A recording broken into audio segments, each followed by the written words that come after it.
Oh, wait, turn it on. Anyways. Let me see here.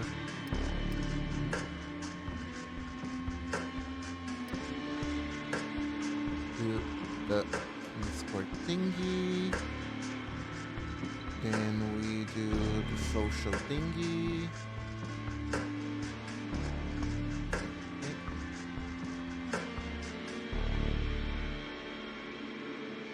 Connect chat.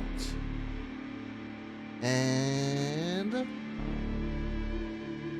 we begin. Hello everyone. Welcome.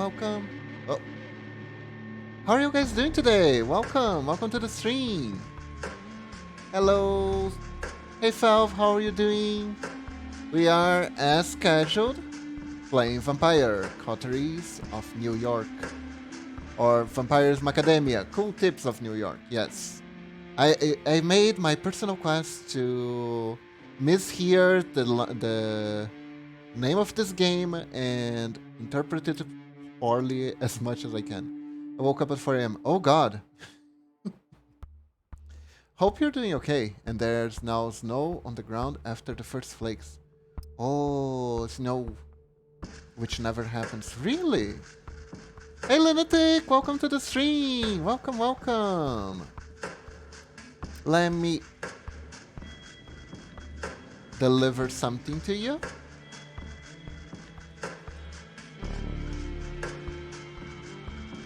Here we go. Where is it? There we go. Gifted. You got the purple eyes. I hope you like them. Snow. Never even saw it. Okay, forgot about this.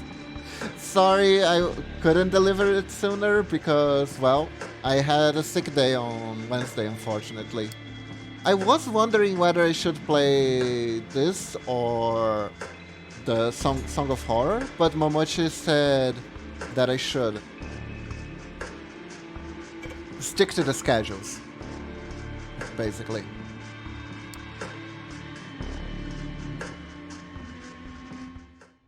So, let's get down to business.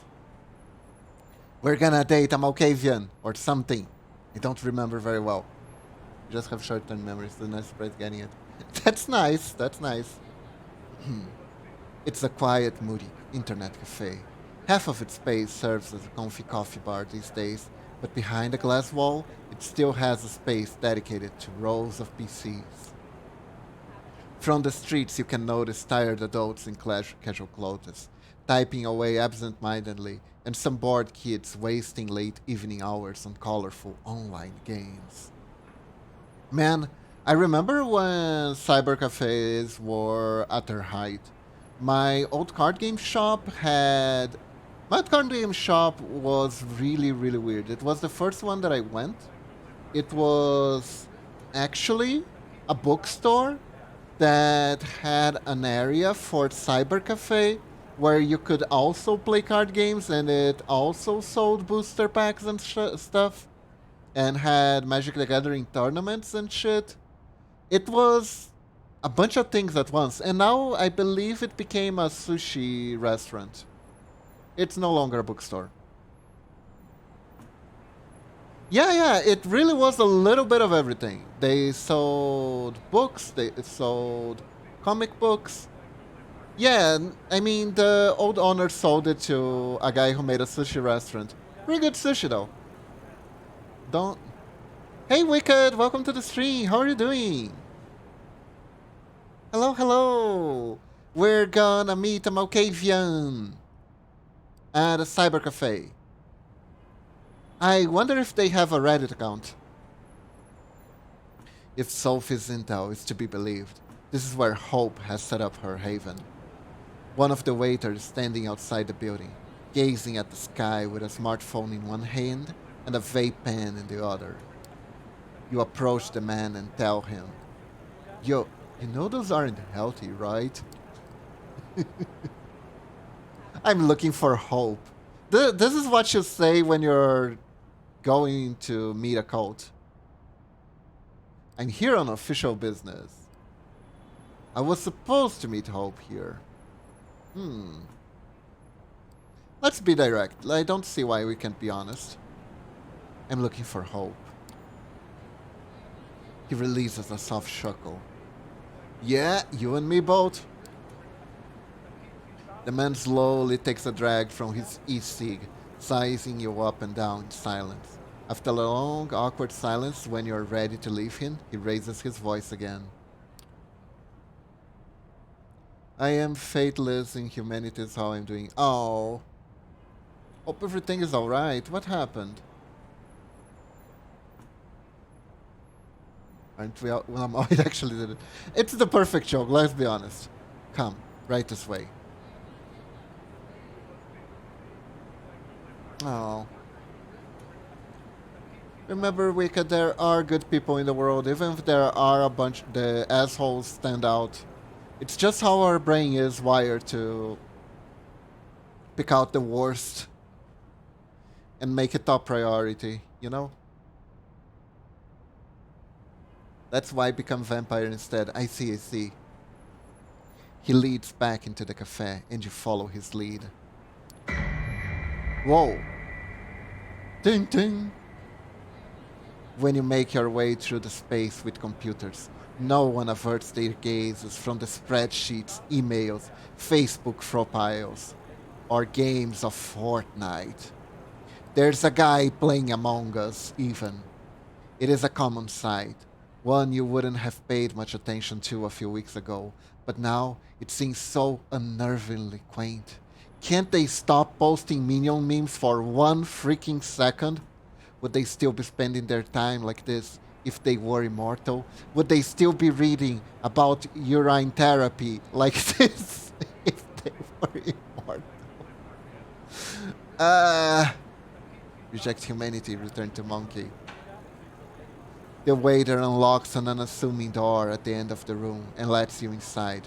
You choose swiftly make your way through a labyrinth of sterile gray corridors, taking confusing twists and turns. Feels like you're traveling into a different world. Or maybe there was something very suspicious in that vape the guy was smelling at the front door, crossing one invisible portal after another. Eventually, you reach your destination. Your guide motions you to enter a dark room with a lone source of pale light, a computer screen with a distance beckoning you to come closer. If you're immortal, you're gonna be incredibly bored, so might as well keep up with the latest game and stuff. You will literally have time to play them all. That is true. Although, whenever you play too much games, you will get bored of games. I've seen people who are in complete despair because they can't find games fun. But the truth is, all they're doing is playing games, so you gotta switch it up. The trick for immortality is you gotta switch it up. As you do, you hear the door shutting behind your back, and a short chuckle echoing behind it. Is this the place? Nothing else to do but sit on a chair in front of the computer. The monitor displays a modern chat application. The door sits exactly. I mean, we're in Malkavian territory, so it could happen. There was just a bunch of violent transphobic comments for edgy children in Discord servers I like, but I'm not sure I want to stay anymore. I'm not trans myself, but it just wasn't right. I mean, I did my model just break? That actually sucks. That actually sucks. No. Don't expose yourself to people like this if you don't feel like you can change their minds or anything. It's just gonna affect your mental health. It's sad, but if the moderators aren't doing anything about it, you really should just leave. Honestly. Like, it's one thing when trolls get in and they have to get kicked out, but if this is consistent behavior, yeah, I wouldn't stay. I wouldn't stay, honestly. Yeah, I went to a mod.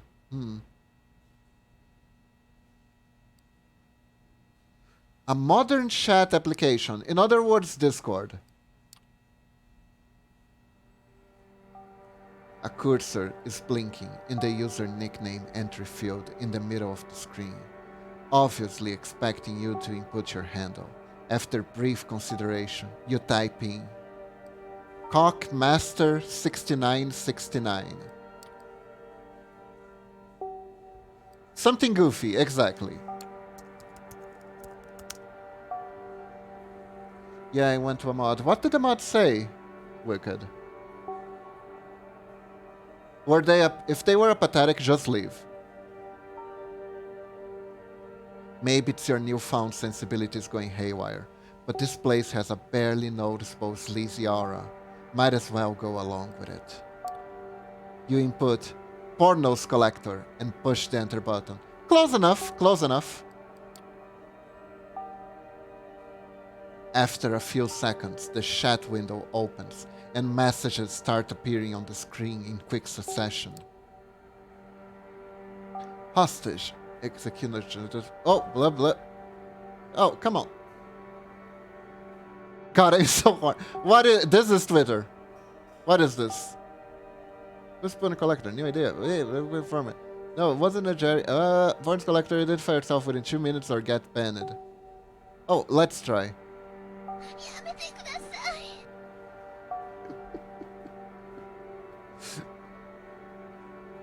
We could pick a class and weapon for a monster. Hey Whiskey, welcome to the stream. We just entered a shifty Discord server.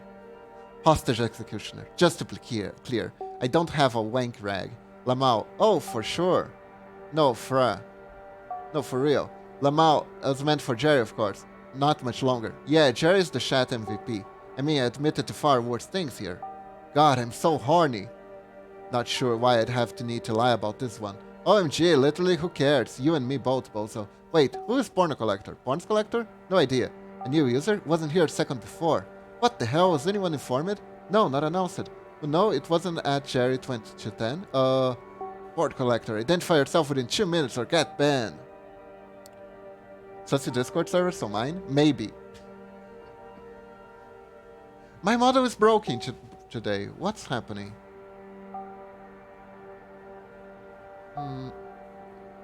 Let me see. Are we okay?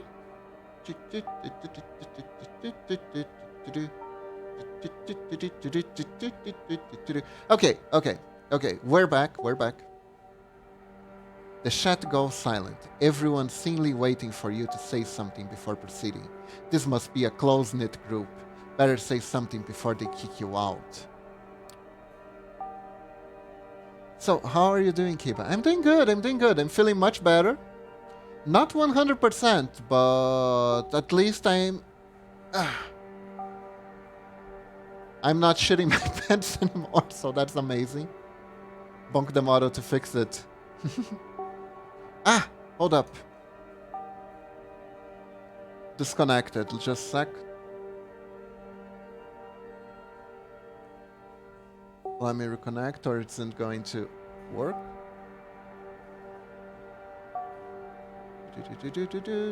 There we go. Now let me get that reading.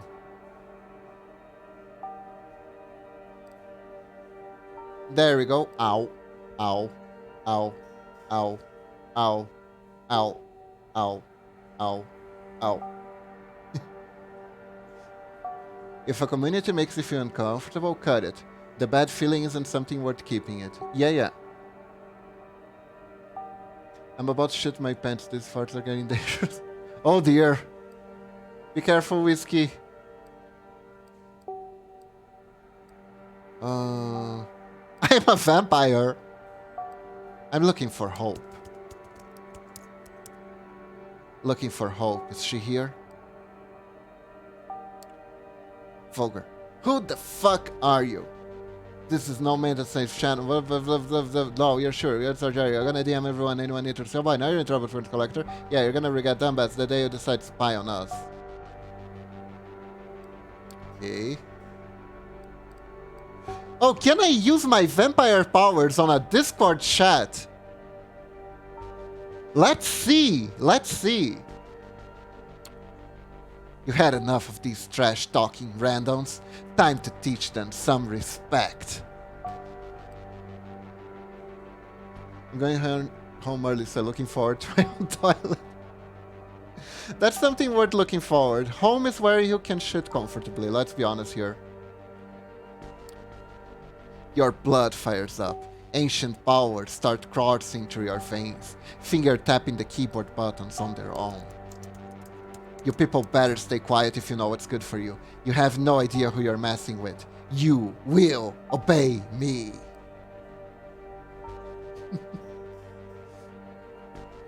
But Whiskey, if pooping at work is like you're paying to poop.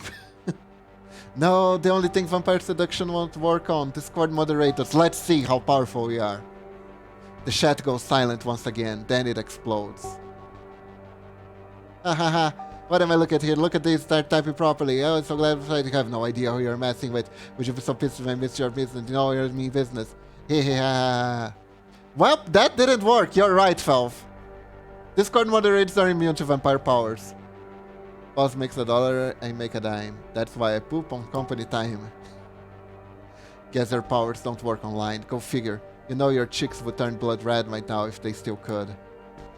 Got the info. Nice. You wanna die, asshole? You will die. You will die. Die, die, die, die. Wow. Lamau, everyone's sentencing porns collector to death. I'm literally on my way to kill you right now. Yeah, sorry to inform you, you're about to die. Rip, bitch. You're getting a slow treat right here, right now. Split second after you read the message, you feel someone's arms tightening around your neck. The violent return to reality catches you off guard. A jolt of panic rushes through your brain, paralyzing you momentarily. Did I die? You've come to the wrong chat room, motherfucker! This is such a good screen cap. You've come to the wrong chat room, motherfucker. A ridiculous whisper rings out next to your ear, and grips under your head gets even tighter. You start struggling, but even with your newfound supernatural strength, you're having trouble breaking out. This isn't a normal human you're dealing with. Last words? Your chat room sucks ass! Sophie sent me here. Langley? The hand holding your chin shifts in position slightly. Don't struggle, or I'll break your windpipe. Or my phone, which would ever end up worse for you. What? Felv, thank you for the tier 3 for 12 months. Oh my god, thank you so much. Thank you, thank you. Thank you. 1 year. 1 year. That's a 3-month-old baby.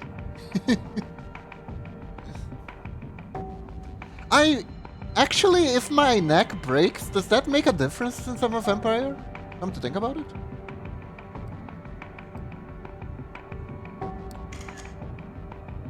Sounds of a camera shutter and light flashing.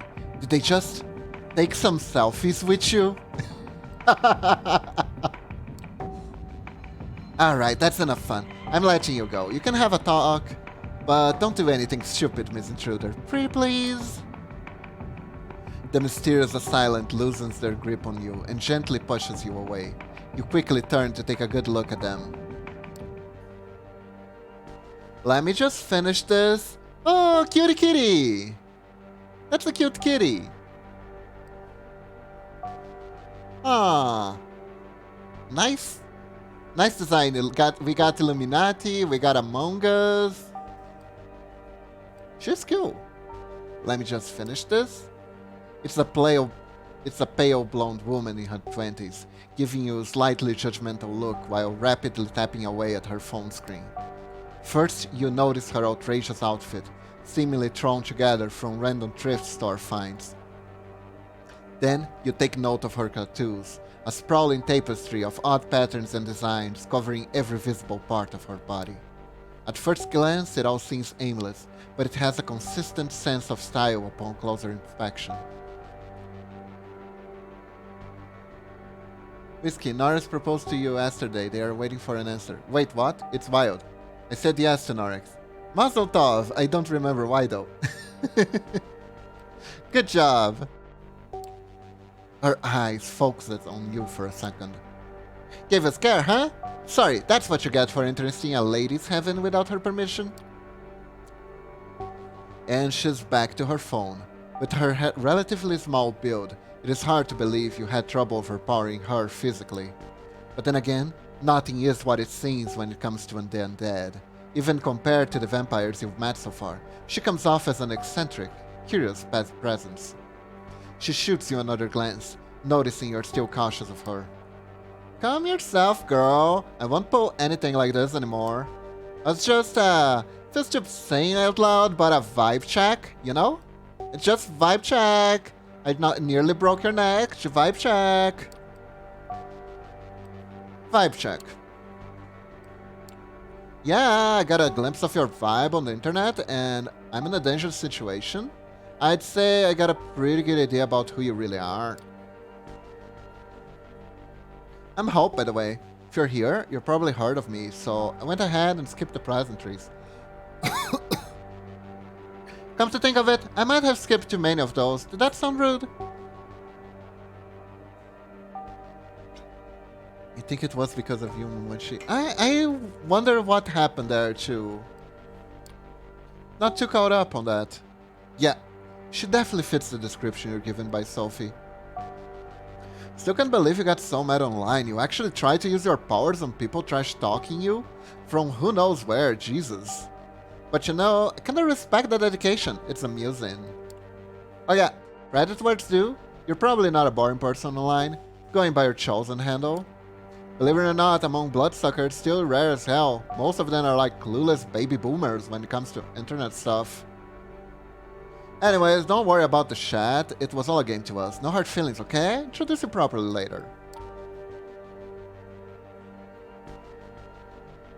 Because of the music that you like it. Ah, I see. On the monitor, the chatter continues normally. You visit is like yesterday's new. No longer relevant or anything. Just like real internet. But look, if we're going to talk about you, you should have something to say too. What are you doing here? About time she asked it. Note to self, she really loves the sound of her own voice. So I'm building a coterie. I'm hoping you could tell me what a coterie is. I think it's some kind of pastry building, but I'm not sure. I'm looking for people to join my coterie. Coterie? Been done. Done that. Not interest. Unless... She takes a closer look at you. Her eyes go wild. I'll join your coterie if you let me check your terrier. Ah!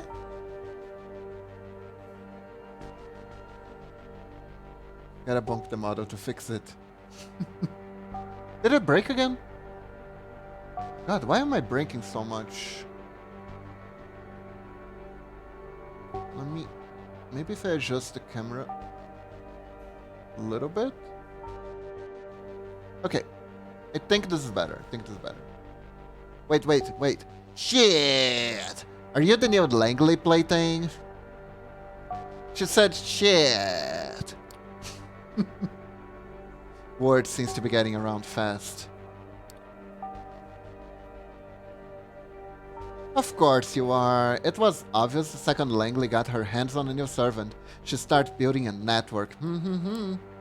Your emissions tell me that could really come in handy when... But Langley, that's a risky game. This kind of ambition attracts too much attention, piss off. Then again, fuck Sankara.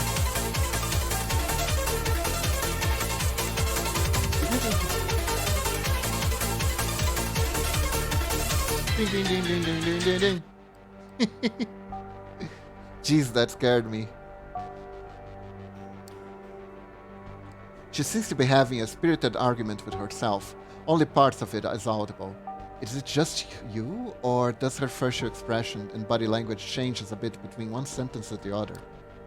Before you make certain it's not just your eyes playing tricks on you, she focuses half of her attention back to you. The other half, of course, is still obsessed with her smartphone. Listen, I'm not saying I'm not interested, but cooperation. But before I make a decision, I need to make sure you sort of understand me and that I sort of understand you. And since I was planning to put on a show before you came here, I propose a little game. Hey, thank you for the pets again.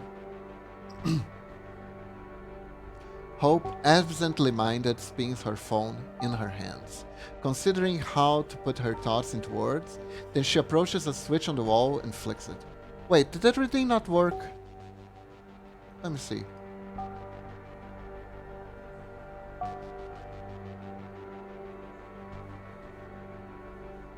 Okay, that's working. Oh, it did. Okay. Then I got 3 head pets. Okay. Then she approaches a switch on the wall and flicks it. Neon light flares up, illuminating the room. You take a look around. Oh no, this is her red room. Uh-oh, it has chains. Oh no. 50 Shades of Grey. The room is certainly unique.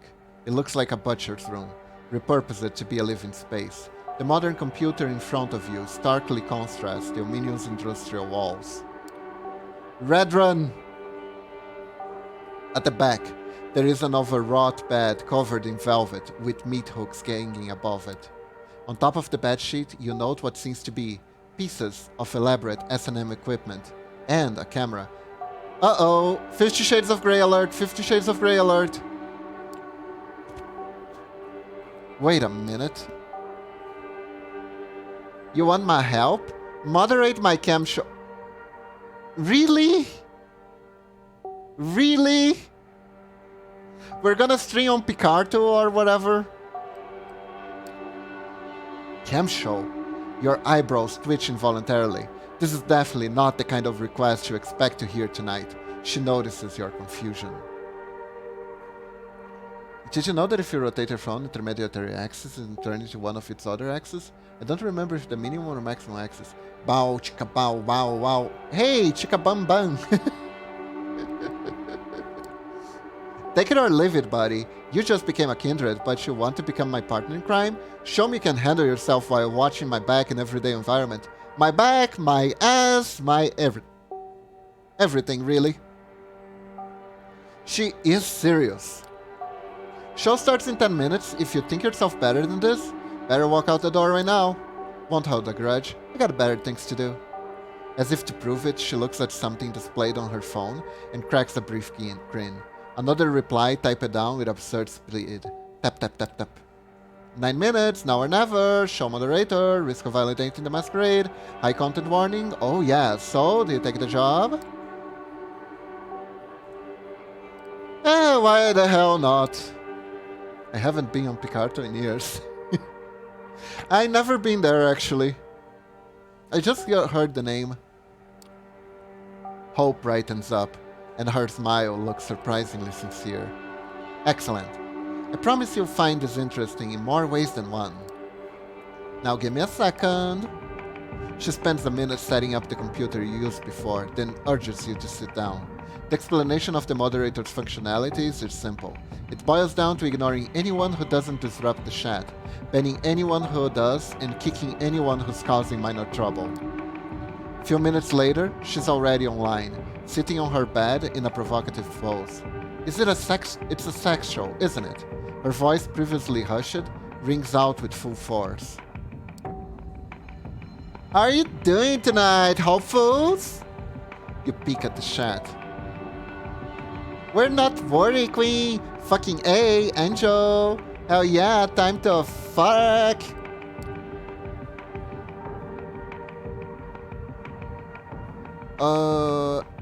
I guess everything's okay. You're tempted to try the kick and ban prompts as soon as possible, but obviously you won't punish someone for a little dirty talk. I only went to Picarto when the live stream died. All my art friends moved there. Words I never thought I'd hear Kiba say. You mean these ones? Thank you! Today's show is quite special. Please welcome our new moderator, Pornos Collector. There we go, Lamau. Oh, who? Lamau, sorry for sentencing you to that earlier. At least the community here seems like it's a bit more welcoming this time. Looks like this place has an established hazing ritual. Or maybe they and Hope came up with one specifically for you. Who knows? Streaming on stream. You decided to stay silent. Eventually, people stop riffing on you and focus entirely on the star of the show. Alright, let's get started with let's start this one with a bang, shall we? And then she pulls out a shotgun. Heart's filthy lesson. It begins. Queen! Oh boy, she's going to do it! So this is where the strip show starts? You raise your head, curious about what kind of performance she's going for. First, she opens her mouth and reveals her retractable fangs in front of the camera. Oh! Ninjaling training!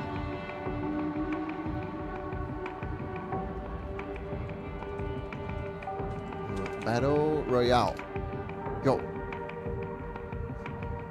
Let's fight while the weird string is going. She's a YouTuber. Vampire YouTuber, apparently. Right off the bat. Ah, because she's a vampire, get it, get it? The online audience is treated to a sight of her unholy human set of teeth, turning into a monster mouse. Did I say that right? I don't think I said that right. I think I said the other thing. Teeth. Teeth. Yeah, teeth. Turning into a monster's maw. The image is both revolting and fascinating. She raises her left wrist for everyone to see, then bites.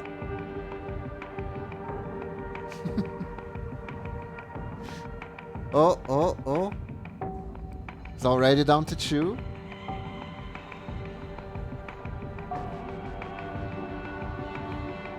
The fangs immediately turn her arms into a horrifying, gory mess.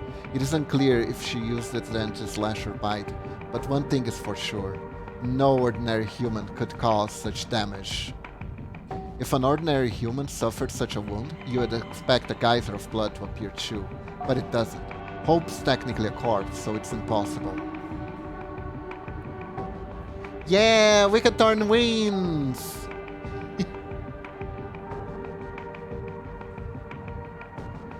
My bread was not a sufficient weapon. Not this time, Whiskey, but your bread will harden over time and become a weapon of mass destruction, I am sure.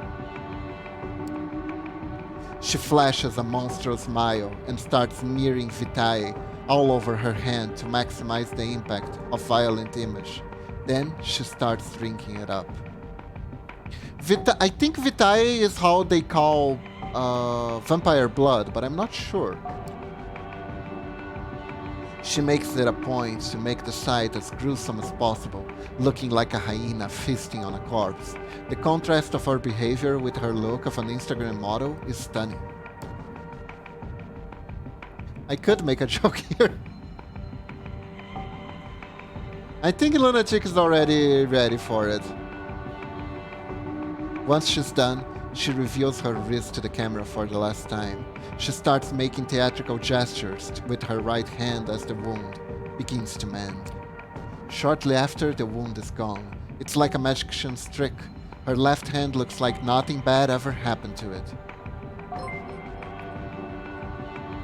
Oh my god! Whiskey, thank you for the gifted subs! Thank you! 2 gifted subs! Thank you so much! Thank you! I really appreciate your support. Here's an appetizer. First blood to kick off the show. And then she starts streaming League of Legends and does a pentakill. Thank you so much. While you're wondering what the hell is going on, Hope catches a glimpse of your bewildered face and turns into your direction. How's that for an opening?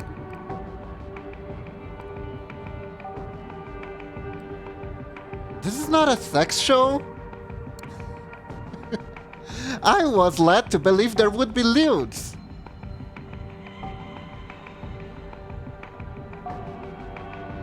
Can't believe you weren't already subbed. Sex? What? Were you counting on me getting naked in front of you or something? Oh, honey, we just met each other. If you expected a strip show, yeah, sorry to disappoint you. This is more like live-streamed digital art. The erotic subtext is there, of course. You pick at the chat, they're going wild. She did that! For free! I love to lick your wrist clean. What? My fallen angel. Haha, yes! Nothing more arousing than the beautiful woman teetering on the edge of oblivion. A rose petal dancing in the eye of a violent hurricane. Yeah, this guy really earns the balls on the title, doesn't he?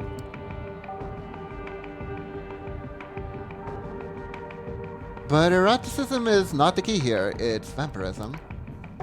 It's a new frontier, a living art installation. In the early 90s, the Japanese artists kept producing these videotapes with beautiful women committing gory harakiri. Those are an inspiration. She bears her fang again in the devious green. Great, she is a gore artist, basically. She's a gore performer. Jesus Christ. Yeah, this is the non-fun type of Caucasian. Well, this is turning out to be a sour date, but since we're here, we're oh no. I've always wanted to be Sakayed.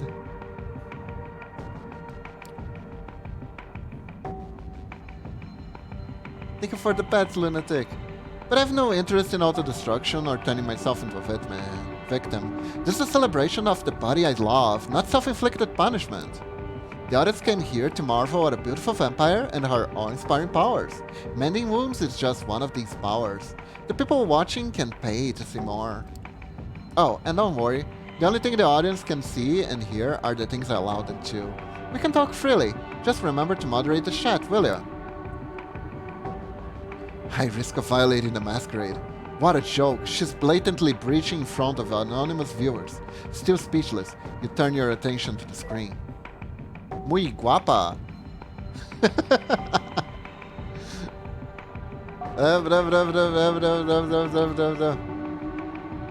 Alright chat, let's play Spot the Bottom. Muy guapa. Alright, I'm feeling generous today. Have you planned the next tea yet? I'll pay for the next attraction. Looking like a pink marshmallow covered in raspberry sauce. Just letting you know, you're based. I know. Oh my... The answer is Masochist-sama. I have no idea how to moderate a chat like this. Do any of you guys know how to moderate a chat like this? I'd be a paladin with a mace or a shield. Gore Horror is also a very good Rob Zombie song. Really? I think everything is fine. Let the guy vent his excitement, seems harmless. A special message appears on the chat log, claiming somebody has successfully sponsored the first goal of the show. The clue, maybe the tattoo? Nice. Bend them all. Hope smiles and picks up a bag of blood from underneath the bed. It must have been retrieved from a blood bank. She showcases the label to the camera for everyone to see.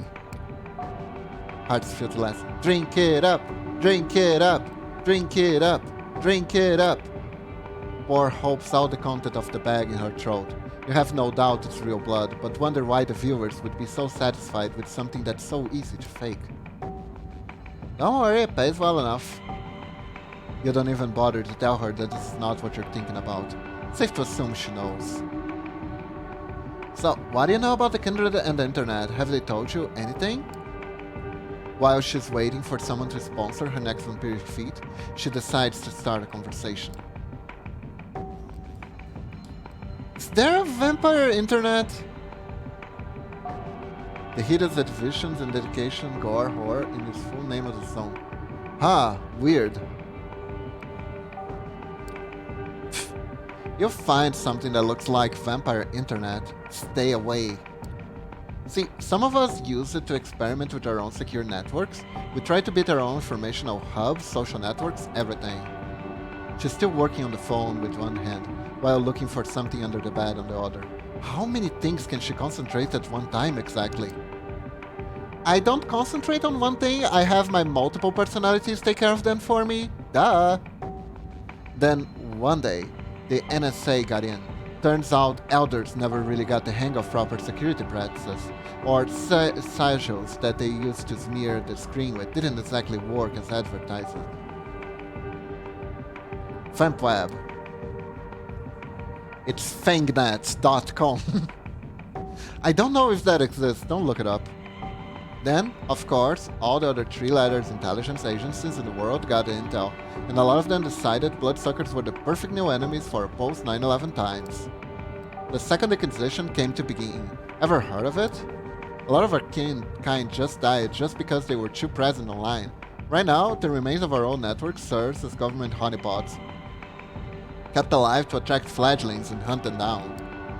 You post a certain keyword on Twitter or Facebook, you get tagged for investigation. You fit certain patterns, you get tagged for investigations. You look for certain kinds of Shimente, you get tagged for investigation.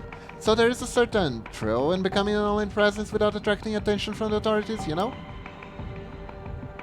And just picturing grandpa vampires trying to use computers. That's exactly what happened, Wicked. That's exactly what happened.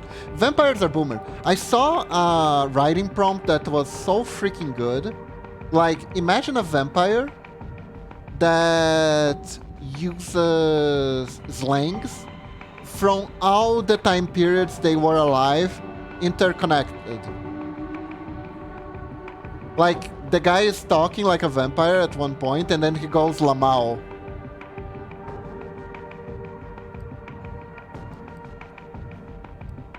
I wouldn't be able to do it, quite frankly.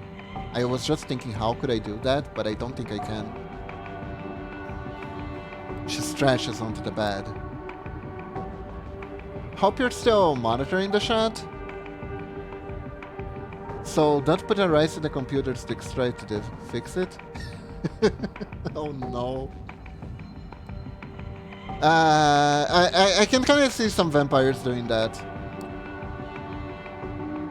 Oh, actually, all the flat earthers are medieval vampires that woke up and haven't really caught on with science yet. Imagine that. Imagine that. But then they have to count each grain. Oh yeah, that's right. Vampires do have that weird weakness. Of course not. You're not as good at dividing your attention as she is. You correct the mistake and check the recent messages. Oh. Is she talking to somebody? Can't wait for the real thing to start. These two monitored setup rules. I can Call of Duty on one screen, drop dead hotness in the second screen. The only woman I don't hate. Oh jeez. Hope, more like my favorite hoe. Hope has crabs. Okay, I'm gonna.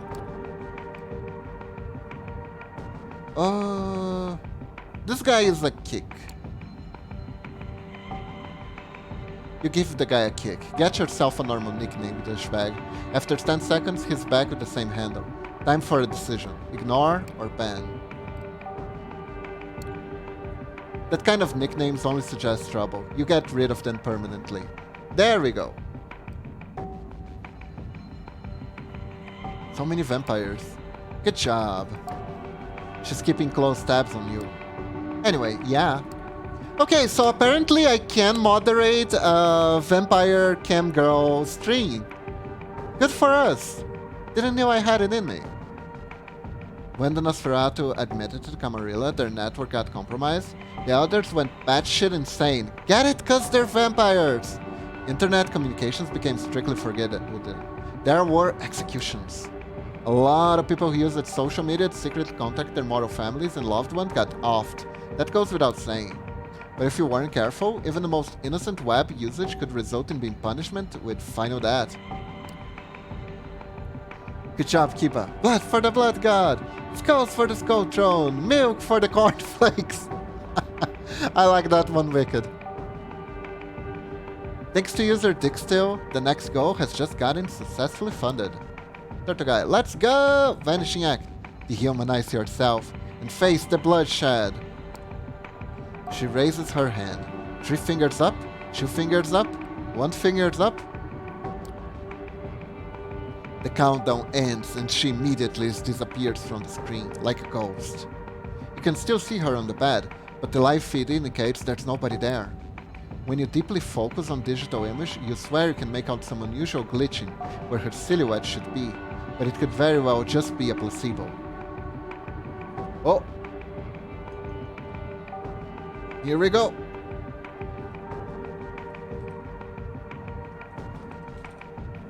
I hope this isn't the hard stream that's making you guys so bloodthirsty today, but here we go! Battle Royale starting! You ready for this? 3, 2, 1. A flash of the camera. The instant she reappears on the screen, she takes a selfie, sticking her tongue out in a provocative manner. The chat room explodes in cheer again. She is their vampire queen. Oh no, Mama, she's gonna smack my face again.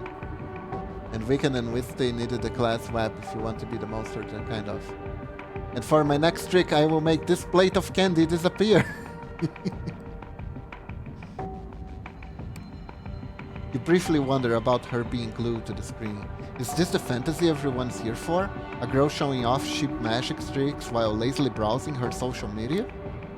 You realize you are way out of your depth here. Meanwhile, Hope decides to continue her lecture. Imagine if our character knew what VTubers were.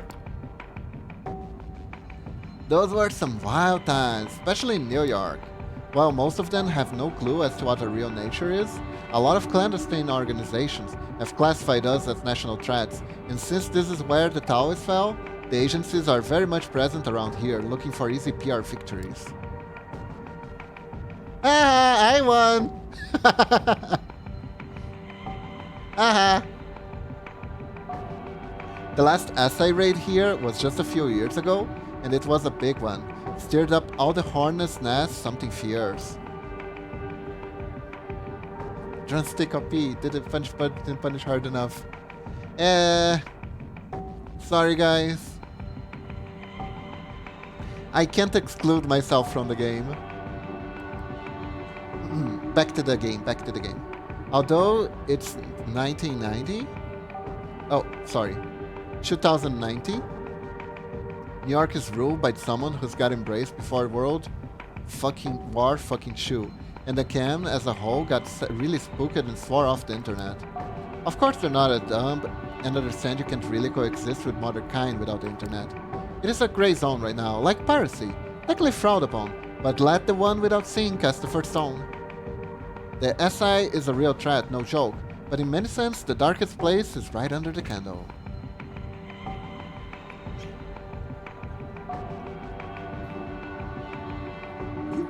Why are you apologizing, Kiba? Remember Kiba 1 shoot times on nanos?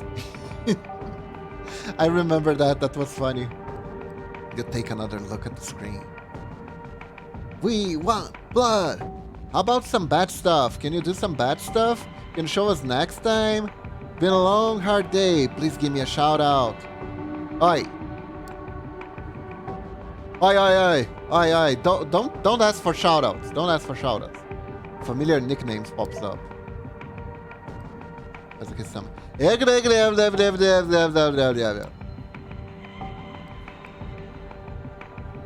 You know, I won't take this kind of bottom language in my chat. It's a Murloc vampire. Is he hitting his keyboard with his head or something? Alright, be gone. Well, that was overzealous. Please, please, please don't terrorize my viewers, will you? Chat is ridiculing you again. That wasn't the best choice. Let's hope you can bounce back from that. Oh no! Oh yeah, fun fact about being a vampire. We can sweat and pee if we exert ourselves really hard. Some of us can even orgasm. We can even cry, but only tears of blood. Wow, how edgy. It's something I always dreamed of doing when I was 14. So romantic. And it drives them crazy. I also wrote My Immortal. Oh yeah, Malkavian wrote My Immortal. That makes so much sense now. As proof of her words, a scarlet tear starts running down her face. The chat goes wild. This seems to be exactly the kind of thing they've been waiting for. Ah, an angel fell down from heaven. Oh my god, she did it again. Beautific. I hope your torture found something kind eventually. Can you imagine US Assembly Buddy Sucking Squad that would just cruise by the border and suck the blood out of any illegal they found? The very thought gives me the biggest boner. Okay, fuck man, you're banned. And banned. Just to be clear, you realize what you're doing here is a blatant breach of the masquerade, right? I honestly expect you to leave or inform somebody by now. But you haven't, have you? Okay, Kiba. Read My Immortal to save the vamp stream. No! My Immortal, there's a title I haven't heard in 100 years. Yeah, I found some videos about it recently again. You try to focus on the chat. In any case, the last goal has just been funded. Time for the great finale. This is what you've all been waiting for, right? Yes, Queen, yes! Queen, yes, Queen! Her voice has changed. She gets closer to the camera, letting her face fill the frame of the live feed. Her mesmerizing eyes are focused purely on the viewer. She is gonna do Shrek ASMR.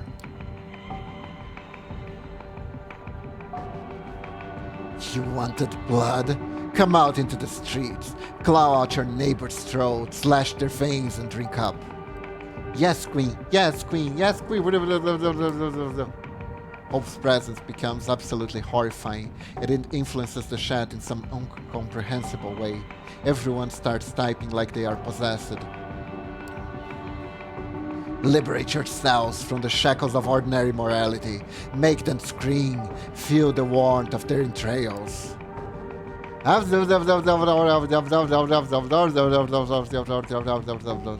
She turned everyone into a bottom that day. What the hell is going on with these people? What have you gotten yourself into? Transcend your bodies. Release the message of hope into the world. She jerks violently for a second, and I'm sure the chat jerks violently as well, then falls down to the bed like a marionette that had just had its strings severed. She exhales loudly a few times, and laughs. When she does, the room goes dark again. Alright, that's enough. Instead of continuing, she does something with her phone. The string ends, and the chat instantly becomes dead quiet. Wow, that was like a 10-minute chat, 10-minute stream. It's a classic. I had a blast reading that on stream with artist friends. I did many voices. I gave Tom Riddle, just Tom Riddle and MC, the voice of Hank Hill. This is a video game. This is a video game. Let me take over. The atmosphere in the room has completely changed. She's already put herself together and stood up. Now she's walking towards you. Hashtag vulgar. What the fuck just happened? Guess the show's over. Everyone relax and go home. It's almost ready to... Come. Ba-na-na-na-na-na-na. Rose. Hostage, I swear on my father's grave, one day I will find you and kick the ever-living shit out of you. After every line she delivers, she changes her voice, the way she puts her lips together, and even the way she moves. You caught glimpses of her acting this way, but only now you started to figure it out. Wait a minute, does it mean?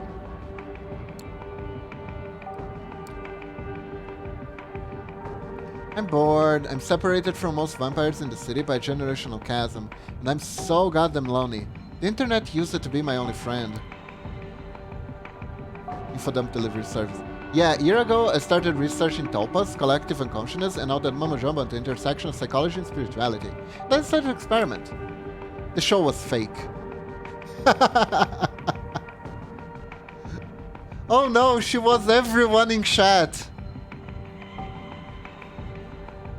Oh, okay, this girl is definitely a Volcavian. This girl is definitely a Volcavian.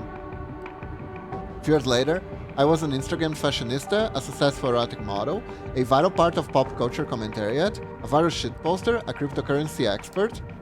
All of my internet selves started signal boosting each other, paving the way for new ones. I became a one-woman empire surrounded by legions of psychophans. The chat was fake. Some may think of it as dissociative identity disorder, but that's bullshit. Everyone has online alter egos. They buried. I just resurrected them, gave birth to new ones, and let them crossbreed. Her constant tapping at the phone, even during the show, somehow she's capable of impersonating an entire chat room.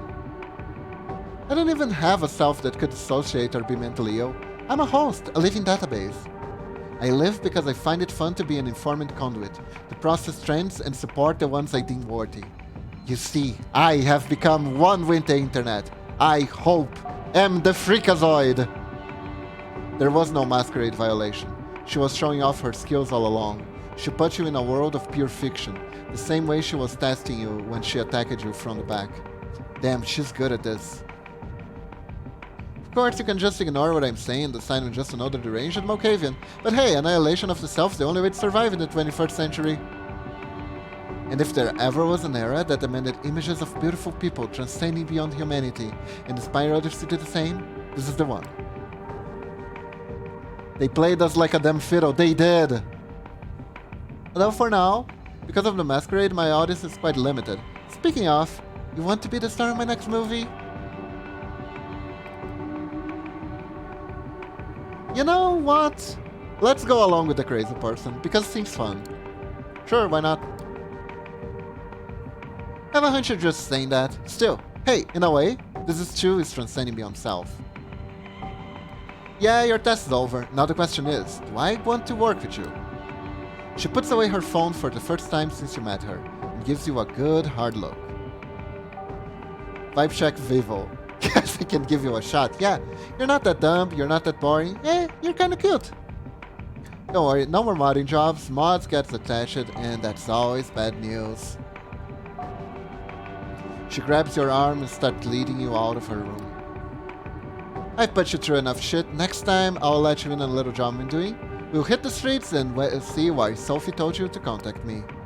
She leads you through a labyrinth of grey corridors. It is a different route than the one you made your way through in. The city is so much more than its elites consider real. Stick with me and I'll guide you to places Camarilla elders couldn't reach in 100 years. Yeah, she's gonna lead me to Relay at this point. She leads you out of the building into the back alleys. Even if someone else has ruled the streets, we will rule the information highways. This is the power of hope. She lets out a theatrical laugh and disappears. You don't even notice that she leaves you alone, but you assume everything went as well as it could. New ally, the power of hope. Let me drink some water.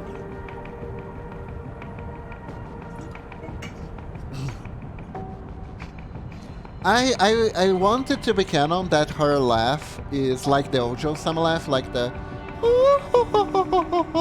you know?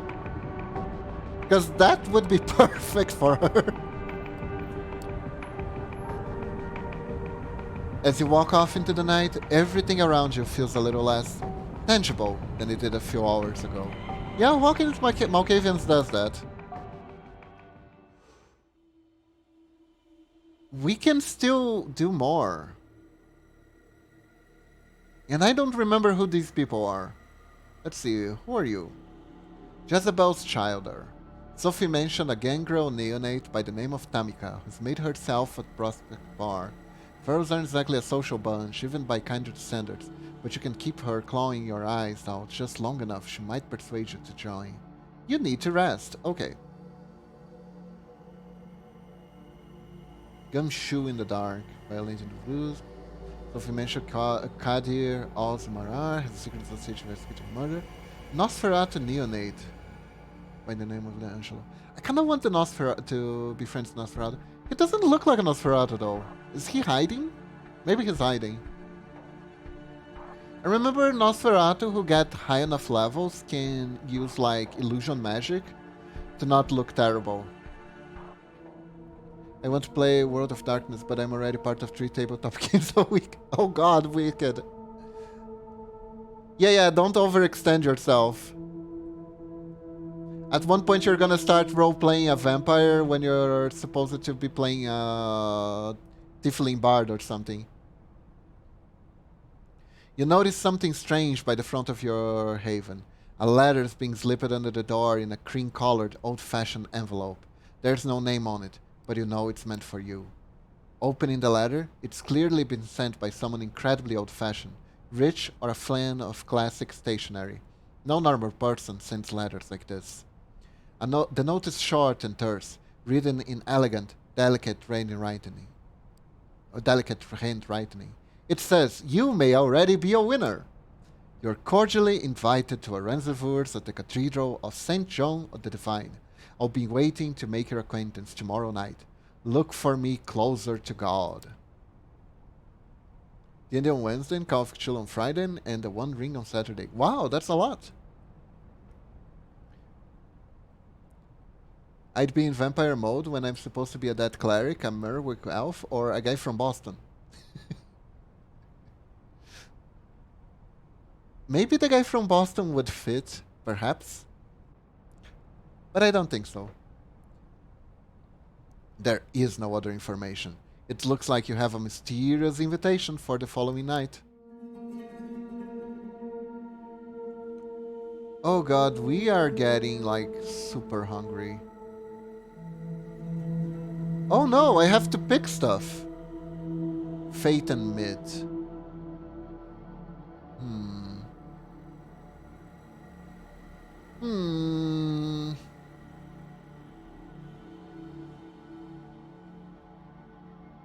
Let's go with the Malkavian.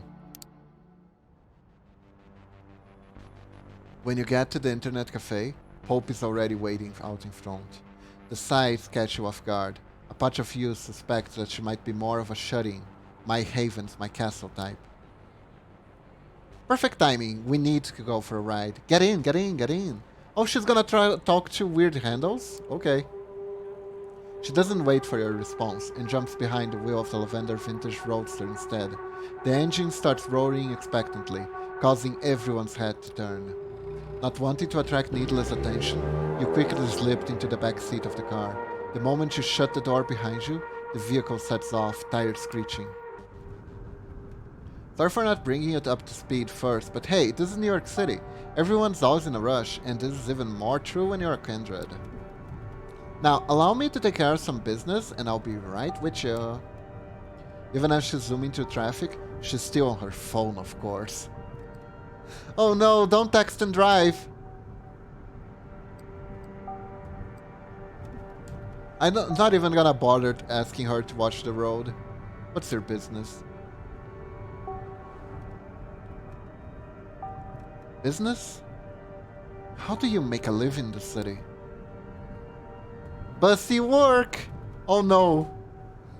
It's a long story. Do you really want to hear it? Before you manage to answer, she starts talking.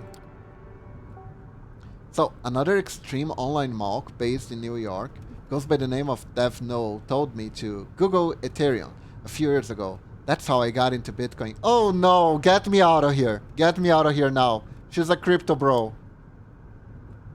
And I found new religion. 23-year-olds selling visions of governments replaced by benign code and decentralized consensus.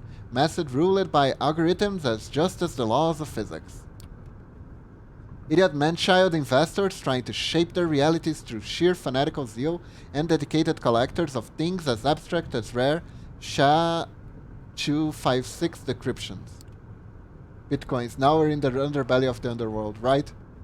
Her driving style... At least this is a horror game. This is true horror, right? Her driving style is far more aggressive and dangerous than you're comfortable with. Is it just you? Or does she peek into the rear view mirror more often than she looks straight ahead? A hyper-speculative environment where nothing has real value, only abstract beliefs matter, and your life savings can be ruined by a single bullshit tweet. How could I refuse the allure? I started buying low and selling high on a variety of shady 24/7 exchanges that allowed me with 100% leverage, as in they lent me 100% of the capital I could bet with. I got lucky at the beginning and kept the ball rolling, shorting and longing, impulsively, recklessly. I got to the point where I became too big to fail, and that's when I cashed out. And then I lured all this weird idiot into buying crypto island currency, and then I ran away. Oh my god, we hit 3,000 fallen, ayo. Hey, Iceco, welcome to the stream. We did. We're at 302 currently. Yes.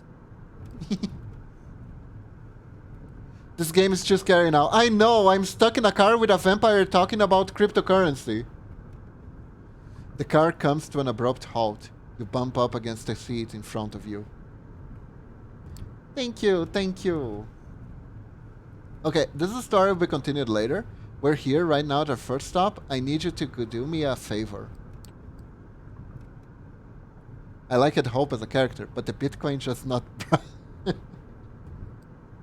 What favor? Nothing too difficult. Literally a jump in, jump out kind of deal. See, that weird guy in a Yankees cap standing around the corner? Approach him. Tell him you're young, hot, petite in the ingenue. Take the phone he gives you and bring it here. Get going, honey. It's illegal to park here. You jump out of the car and approach the man. Hope has pointed out. Not a lot you can tell about him based on his appearance, aside from the fact he seems pretty shady. I mean, I guess the game is criticizing cryptocurrency by making a Malkavian being attracted to it because it's sheer madness. I guess? Oh well. Let's complete the night, I guess. The guy assumes a comically threatening pose as you approach him.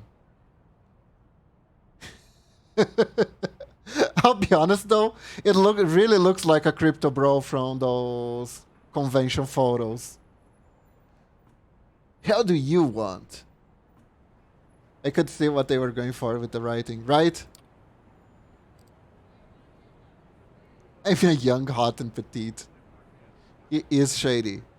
I'm at young, hot, petite, ingenuity. Oh, gotta admit, I had no idea what ingenuity meant, so I had to make sure. I was about to Google it, you know. He takes a phone out of his pocket and covertly passes it to you. Everything's be prepared and preloaded according to your instructions. Should take about 2 minutes to transfer the data. Now get out of here. The man walks away with an exaggerated hip-hop gait. You jump back to Hope's car. She immediately steps on the gas. You got the phone? You're the best. Pass it to me, please. There's a vampire NFT in the home. I would die. I would die inside if that was the case. Hey! Welcome home, Whiskey! God.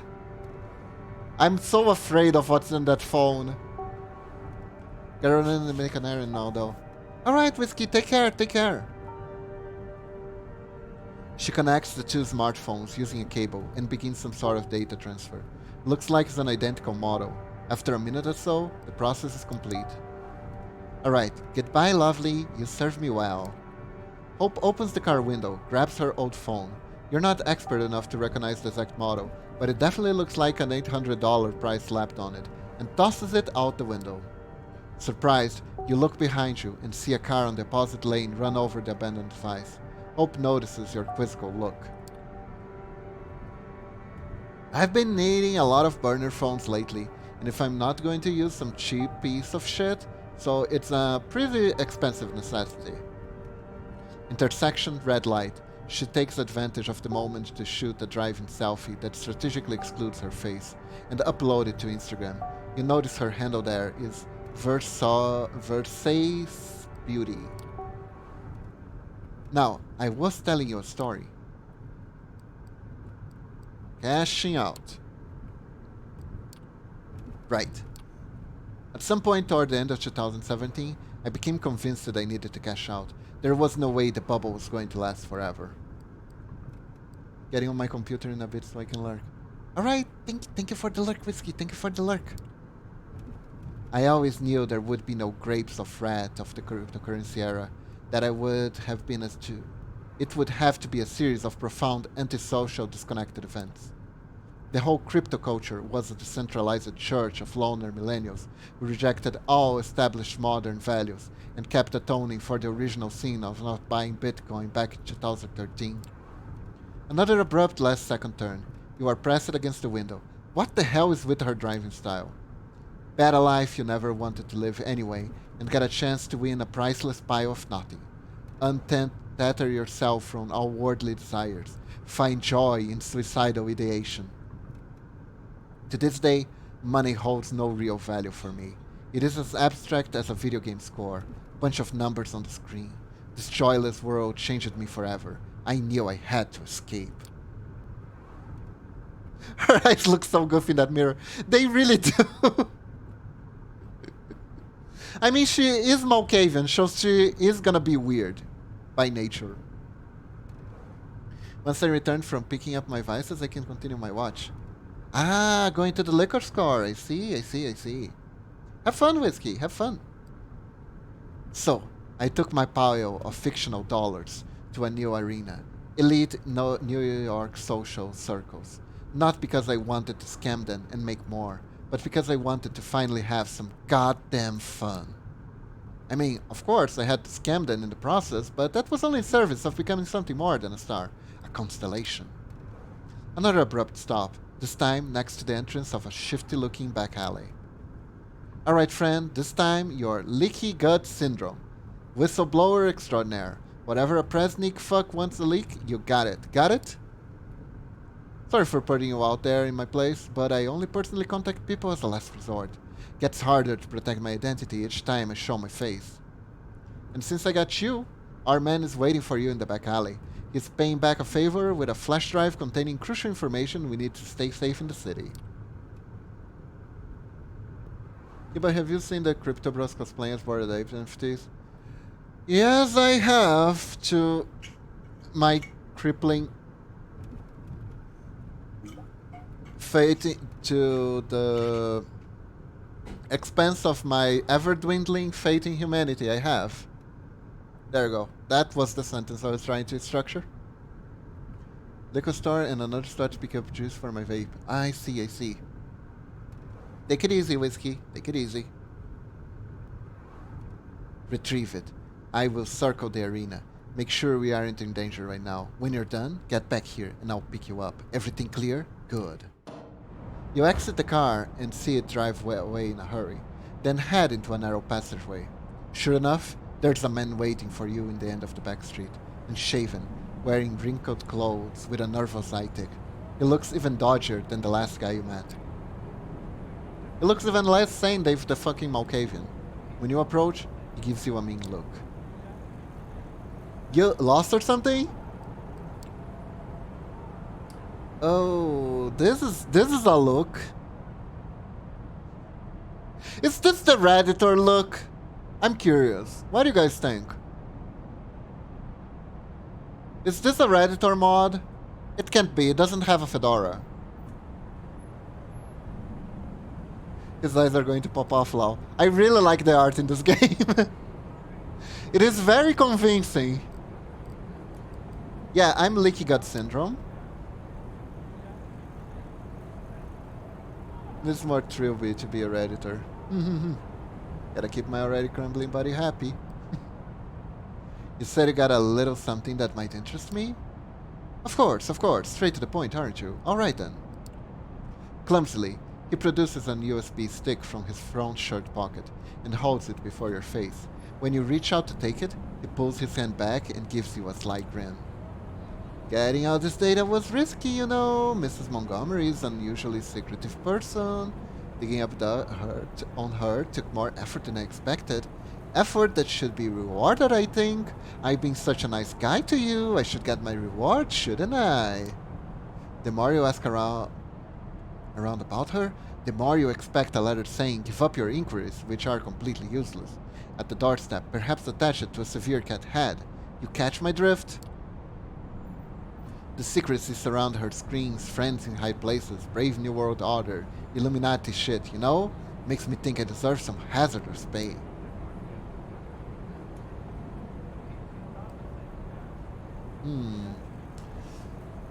Let me think. Yeah, he's for fortune run.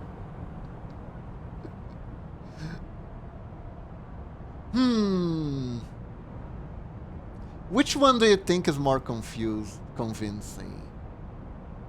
I can't save the game and reload, by the way, so these choices really do matter.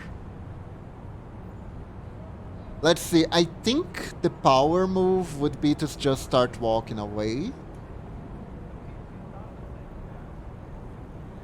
But I'm not sure if the game understands that this is also a bluff. Do you guys ever get this? Like you're picking a choice and you're not exactly sure how it will play off? Maybe the first one is more direct, right? Yeah, refuse and bluff. I ran a background check on you. You're not some random schmuck on the street. No way you didn't know what you were walking into when you took this job. And if you really didn't, I doubt you'd be the kind of journalist who can gather intel worth shit. You're bluffing the hell out of him, unsure if it's going to work. It does. The man spits on the ground angrily and raises his hand in surrender. Alright, I shouldn't have put you on the spot like that. My bad, okay? He extends the hand holding the flash drive towards you again. You take it. Oh yeah, one more thing. Not really sure what this is about, but one of my informants claiming you might be interested in this. He reaches into his inner jacket pocket and presents you with something wholly unexpected. It is a bag of blood. Name it simply as ABRH-. You take a closer look, but doesn't answer any questions what just appeared in your mind. You peek into the journalist's cold blue eyes and see them twitch uncontrollably. Don't ask me. They said you know what to do with it. Leaky gut. Come on, take it.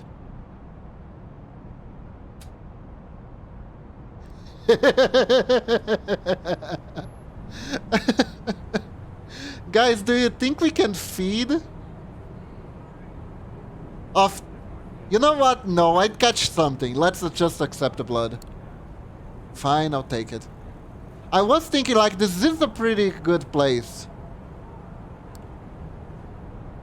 But I don't think Redditor's blood is gonna do us very well. You grab the bag. Anything else? Yeah, I don't think so. Thanks for cooperation. Another eye twitch and an awkward silence. You hide the blood bag under your clothes and leave the alleyway the way you came. I'd rather feed on someone who washes their neck. Exactly. Hope's cars appear behind the corner just as you walk out onto the street. It doesn't even fully stop when you approach, but slows down enough just so you can jump in. The moment you close the door, she leans into the gas pedal with her full strength, causing the engine to roar. Her driving style definitely doesn't reflect how laid back she seems as a person. We got it? You throw the flash drive onto the seat next to her. Perfect. Any problems? How'd the meeting go? You relate the entire back alley encounter to her. Toward the end of the story, you notice she's not staring at the road or her phone, but directly at your face. The realization startles you. You've got that bag of blood with you? You place it on the seat next to her. She picks at the label. She looks at it again. Then she steps on the brakes. Fuck. I'm okay. She grabs both the bag and the flash driver you obtained and throws them out the window. Looks like that's her favorite method of taking care of problems. Man, I was kinda hoping I could... maybe it was poison? Can they do that? Like mix garlic into the blood? Blood Marindero. That bag was a message. AB negative used to be my blood type.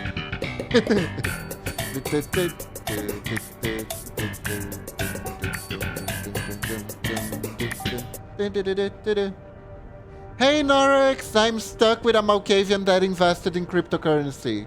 How are you doing today? A B- negative used to be my blood type.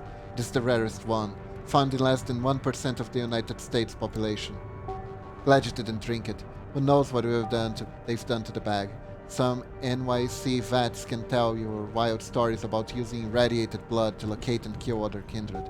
Oh, so I could have tracers. Seriously? Glad I didn't drink from him. Better safe than sorry, yeah. Still, I wonder if they have done anything to this blood. That would have been some kind of 5-dimensional chess move. But yeah, this contact is compromised and needs to be cut off. Goodbye, my journalist frenemy, and goodbye, dear Leaky Gut Syndrome. You've both outlived your usefulness. Gotta take out that juggler somehow, right? After a brief period of hesitation, she deletes the whistleblower extraordinary accounts and sighs. Another one bites the dust. Dun, dun, dun. Another one bites the dust. I've got another story to finish. I was talking about Bitcoin, and then, where did I stop? New York City elites.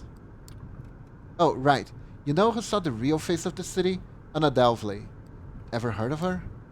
A Russian, working-class girl, born as Anna Sorkin.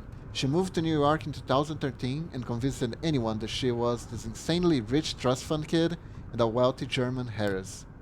Manhattan elites totally fell for it, and they bought it for years, while she swindled them. She only got arrested in 2017 after having stolen almost $300,000. Sorkin created her Delphi persona out of thin air, convinced everyone that she was going to set up an art fund, and kept tasting all of life's finest pleasures while being basically broke. Norex, my husband.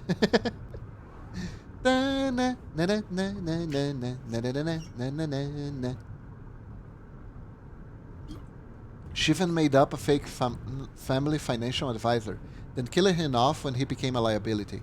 And apparently most of her rich victims never admitted to being scammed out of shame. By now you're sure. The way she scrutinizes her surrounding, her reckless driving.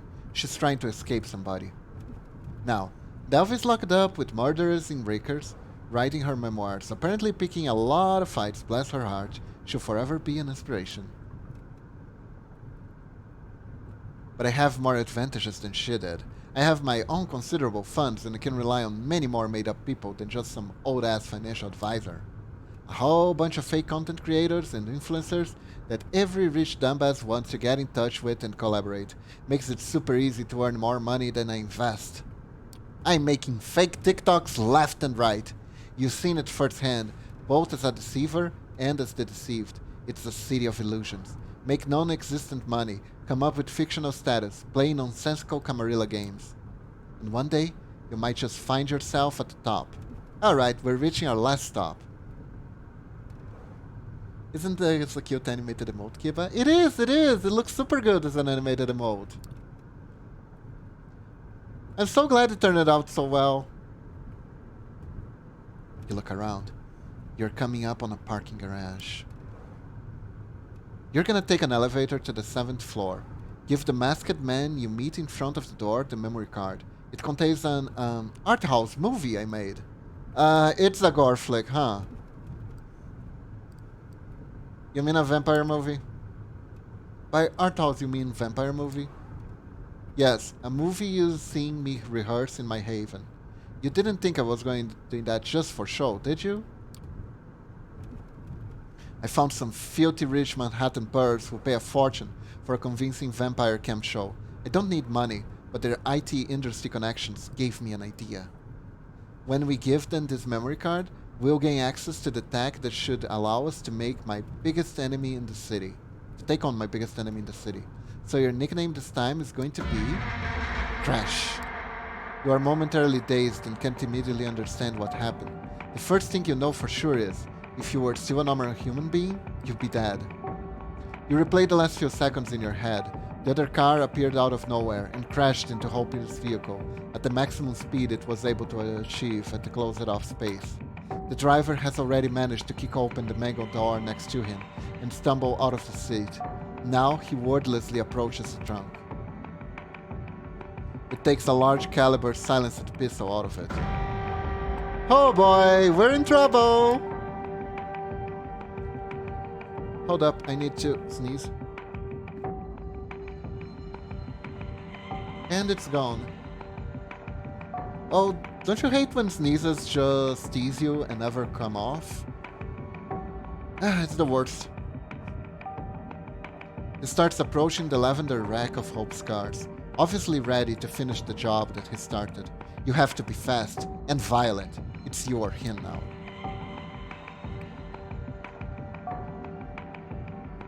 You know what? If I can have a chance to use my vampire powers, I'm gonna use my vampire powers. Quick, pay him off with crypto. Oh no. Your instincts take over. You don't come up with a strategy or optimal route. You simply start running toward the gunman, yelling. For a split second, he's completely dumbfounded. Then he opens fire. The bullet hits you, but that doesn't stop you. You start running. The man pulls the trigger a few more times to no avail. The expression on his face is priceless, until you ran your fist straight through him. Bet this is the guy who turned you. Oh, he is related, alright. He falls to the ground. You get down on your knees and keep pounding him until he's been reduced to a bloody pulp. You stand above the gunman's butt, bloody, trying to calm yourself and your killer instinct. That's when you hear her voice. Ugh. Hope slithers out of her car and sees you standing over your silent. Huh. You did? Pretty good. Yeah, you picked the cool option. Exactly. I think the guy who turned me whiskey is the enemy that Hope talked about. She approaches the body of the driver you kill and kicks it so she can take a better look at it. Upon seeing the front of the corpse, she lets out an annoyed grunt. Knew it would be this asshole. He's been following us all day, and I know just who he belongs to. Even before she's done talking, she's already trying to reach someone through a video call. Eventually, she succeeds. You see a nonchalant woman in business casual on her smartphone screen. Kara Montgomery, can I help you? Kara. Hope. Didn't expect you to ever reach me through this channel. Have you thought things through? Wait, something happened. Did something happen? Your fucking ghoul just tried to kill me, you crazy bitch. That's what fucking happened. Calm yourself, for Christ's sake. This is a baseless accusation. What is ghoul? Minion created by giving a bit of vampiric vitae to a mortal without draining them of blood first, which would create a vampire instead. Ah, so this is how you brainwash people, I see. I know, he's from Double Spiral. He's been working at your motherfucking company. Come on, you know you can't be held responsible for every independent action of your subordinates. Why don't we just meet up and talk it up? Hope disconnects and the call and instantly blocks Kara from contacting her. You corporal shithead, you make me sick. Tired, she turned her gaze to the dead ghoul. I'll dispose of him.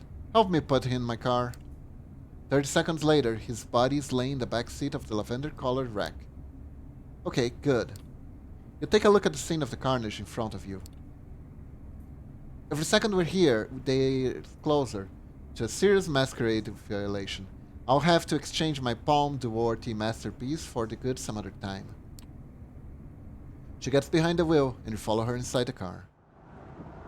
Meet me in my haven when I tell you it's safe. For now, I need to dump this asshole somewhere, get my car fixed, and plan our counterattack. You guide Hope to your own haven. She drops you off, and before she leaves, she makes what's about to come perfectly clear. If we want to survive the city, Kara Montgomery needs to die. She disappears into traffic, and you disappear into your place. The hunger calls to you. The city skyscrapers, the seemingly never-ending sprawl of the boroughs. It's all a prison. You need to get out. You need to take back control of your life this instant. The memory of your sire, frosty blue eyes, mocks you, tempts you to show your dominance, to prove you have the guts to take what you want. Feeding, that's just the thing. Coaxing, no, ordering a mortal to bend to your will. Drink deep from the lifeblood.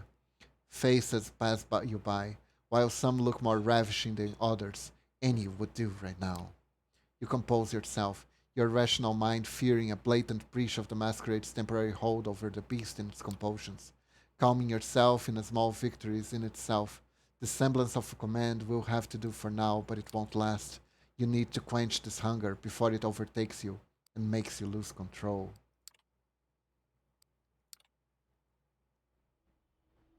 Well,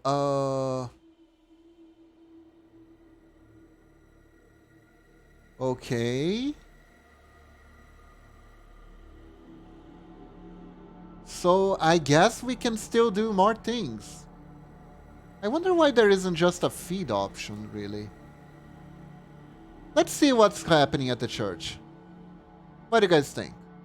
Seems like a terrible option, isn't it? Doesn't it? But apparently only people of true faith and really pure hearts can actually harm a vampire with crosses. So I think we're mostly safe nowadays. You haven't been to a church since you became a vampire, or kindred, as the euphemism goes. You have to focus on concrete, practical things like survival and feeding.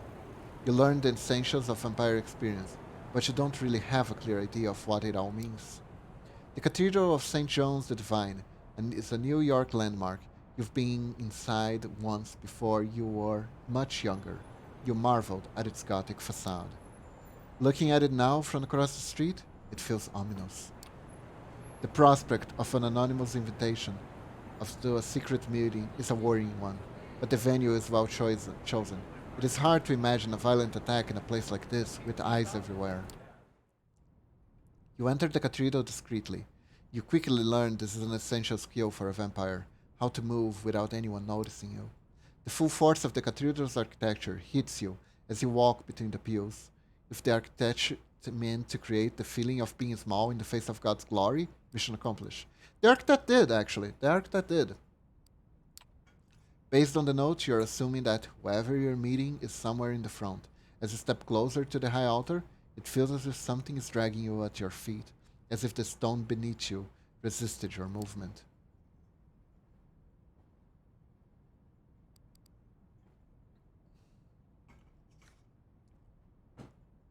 Bah, religion superstition. Religion superstition. It must be your nerves.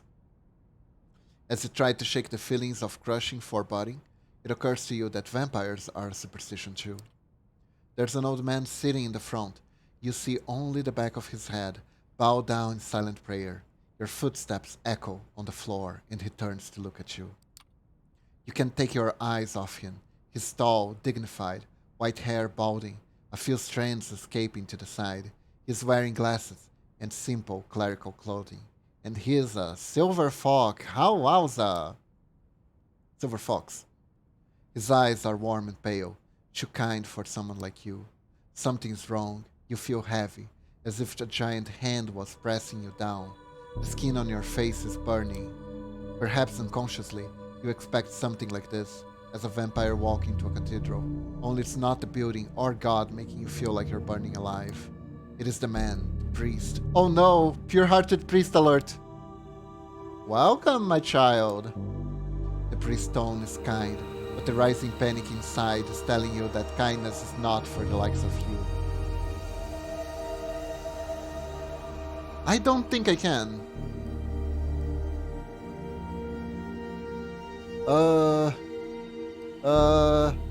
Run! The man's looking straight into your soul. You turn and run away you came, stumbling out of the cathedral. You emerge outside, confused and scary. What was that? At least you escape unharmed. You stand on the sidewalk, confused and scary. No enemy seems to be attacking you. The priest didn't follow you. The night air is wet with the smells of the city, the same as every night. How did it feel? You look at the man speaking to you. He's well dressed, with a little archaic, dark-haired, handsome, like a character from an old movie. He smiles as if he knows something you don't. You glance around. There are people on the street. You don't appear to be in immediate danger. Did you do this to me? Thank you for the lurk whiskey. No, absolutely not. Let me introduce myself. My name is Benoit Segal. We share many things in common, even if you don't know me. Benoit offered his hand to you. You shake hands. Benoit's handshake is firm and dry. He looks at you intently, as if trying to find something in your eyes. Would you mind sitting with me for a moment? Benoit points to the park bench nearby. Dark bench. In darkness because of a broken streetlight. Wary, you decide to follow him. Only an enemy totally unconcerned with the masquerade would attack you here. Benoit sits down and follows suit. For a moment, you both contemplate the cathedral in silence. I know how it feels, what you just felt. I have experienced it myself many times. For a moment you consider how to respond. It is clear Benoit sent an invitation to come up here and orchestrated this little setup. I feel like punching you. I'm thinking of hitting you in the face. Do I have a reason not to? You have to decide that for yourself. Let's talk a while, and if you still feel violent, I'll let you take a punch at me. Thank you for the alert, lunatic. I wanted you to meet Father Anthony, or see him, experience him. Did you wonder why it felt like that?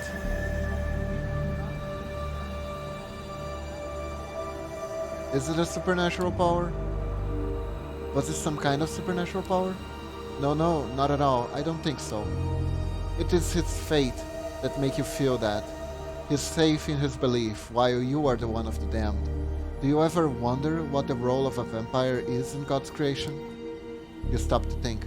Of course you wondered what this is all about. Whether it's about God or nature, you don't really know what being a vampire means. That's the trouble with the masquerade. A human faced with a human's problems can go online and find something that helps. You can't. The masquerade means that everything's hidden there, that everything there is to know about your condition is secret, hidden away. You're left relying on the unreliable opinion of people like Benoit. Suddenly, Benoit takes your hand and presses it against his chest. As he stares into your eyes, you feel his heart stop. My heart no longer beats, yet I move, I talk. Is that how God intended us to be?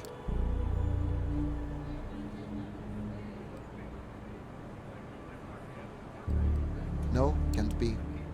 No, he didn't. I know he didn't. This is wrong. Yes, I agree. The question is, can there be salvation for the likes of us? Sometimes I'm skeptical too, but in Father Anthony's presence, I know fate is real. I know it because it hurts so much. But perhaps you have questions about fate and our kind?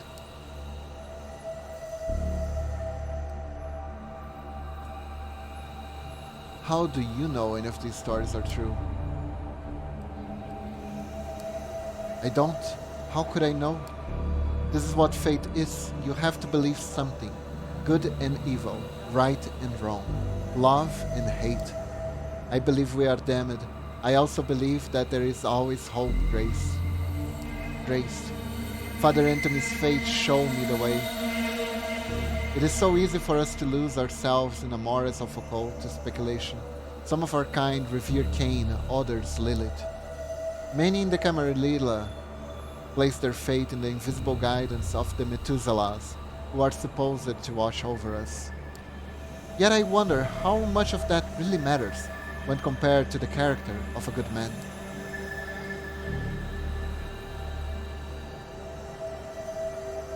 Did I come here just to talk about religion? Did you have anything else, or did I come here to talk about religion? I know it's overwhelming. It was for me when I first met Father Anthony. I know there are others like him, whose faith shines like a beacon. Priests, old ladies, children, anyone can have that conviction inside them. This is too much. You expect me to go along with all this insanity? Benoit nods patiently. Let us meet again in a few nights. There is here at the cathedral. We can talk more after we thought it through. You leave Benoit sitting in the shadow of the cathedral, contemplating what lies within. It would be easier to ignore his words without reality of what you experienced. Father Anthony was holy. You know it to be true.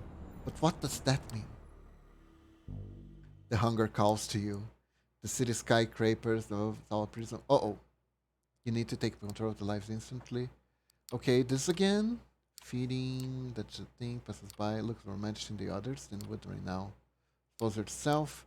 Okay, so our hunger is getting worse. And I don't know how to feed. I need to rest. This is bad. Not longer after you wake up tonight, Gregory knocks on the door of your apartment. Hey, I came to pick you up. Miss Langley wants to see you.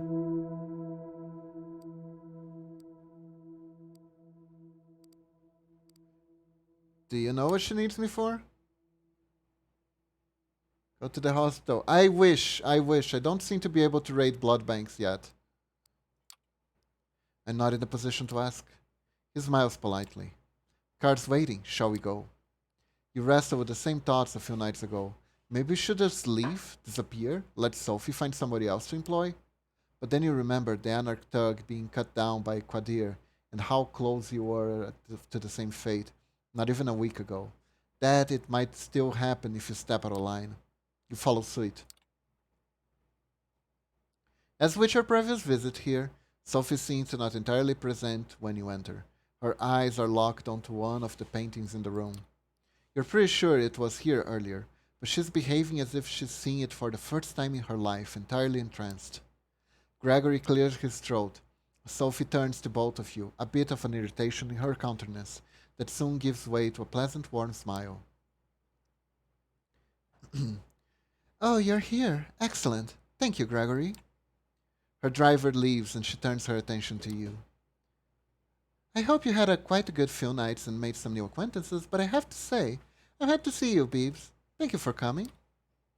Her changing mood in the room is so sudden and startling. It makes you consider the true power of vampiric charisma. Rationally, you know you're being manipulated, but you don't even care. Her eyes, her motions, her entire body language all feel 100% genuine in expressing legitimate interest in you and your well-being. I have a request for you this night.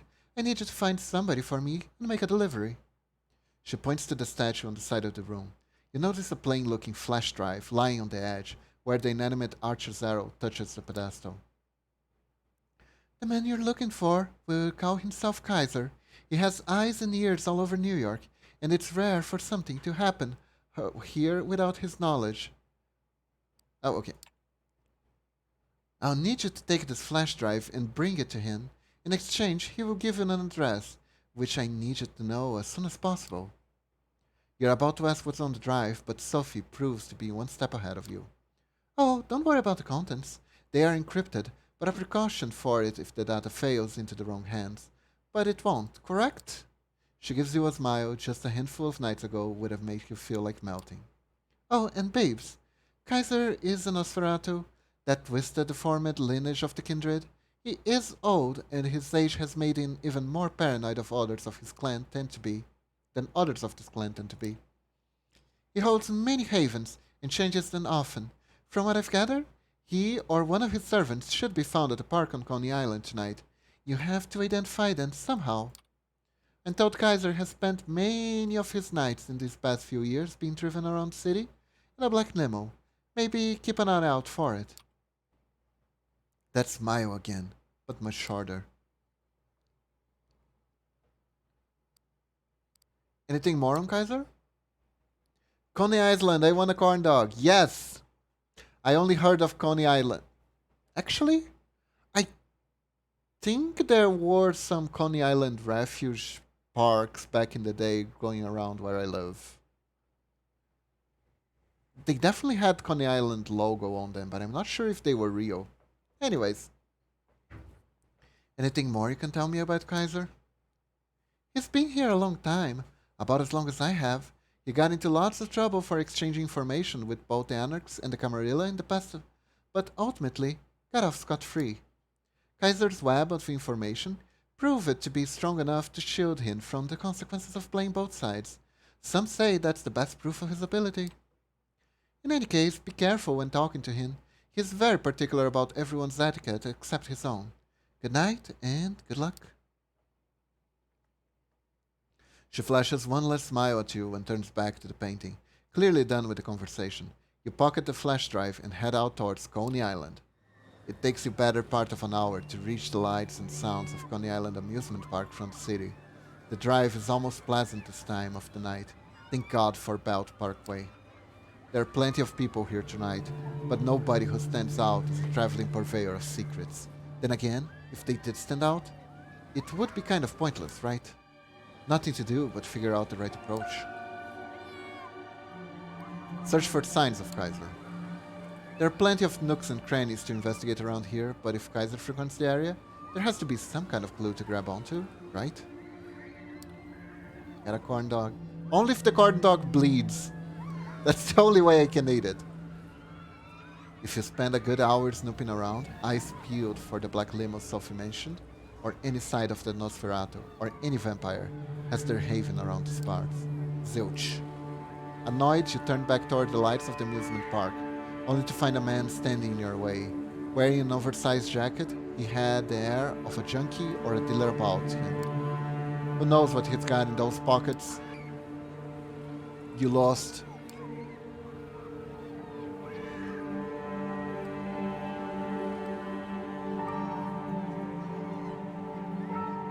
Maybe. What is it to you? Maybe I am, maybe I'm not. What is it to you? What kind of answer are you there? You a spook? A fed? He looks at you intently, like he's trying to guess your real purpose here. Get out of here before I kick your ass.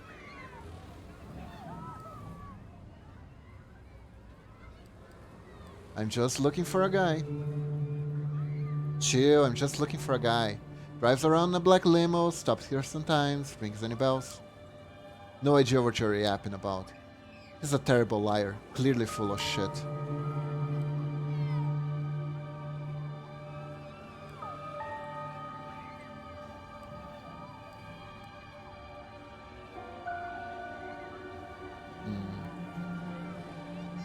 Power! Power!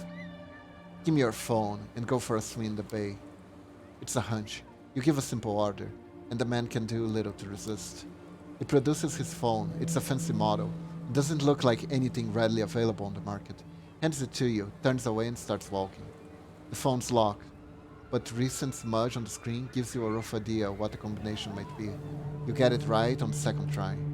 There's just one number in the phone, unlabeled. You dial it and hear someone pick it up. The voice is like a rusty pitchfork scraping against gravel. Jackie, you're messing up my snuff session here? It better be something big.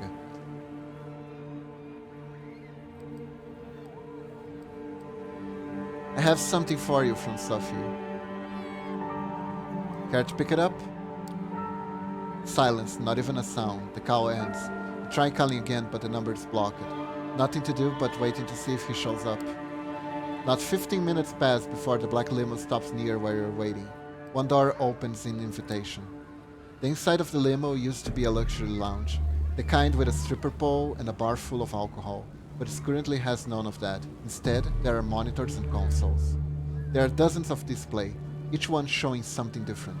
Surveillance cameras footage, stock market quotes, television news, emails, tweets, silent movies, lo-fi footage of a gory, tortured session.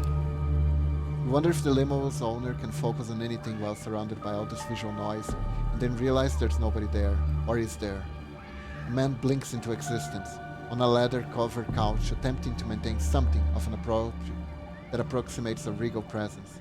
You're 100% sure it's Kaiser. Surrounded by dimly computer screens, his features are even more ghastly than you imagined. All sharp angles of twisted bones, mangled flesh, and crooked teeth. He bears then in an awful parody of a smile. Suddenly, someone grabs you from behind, twists your arms, and pushes your head against the car's roof. I got, boss! I haven't! Nosferatu chuckles. Oh, congratulations, dickwit.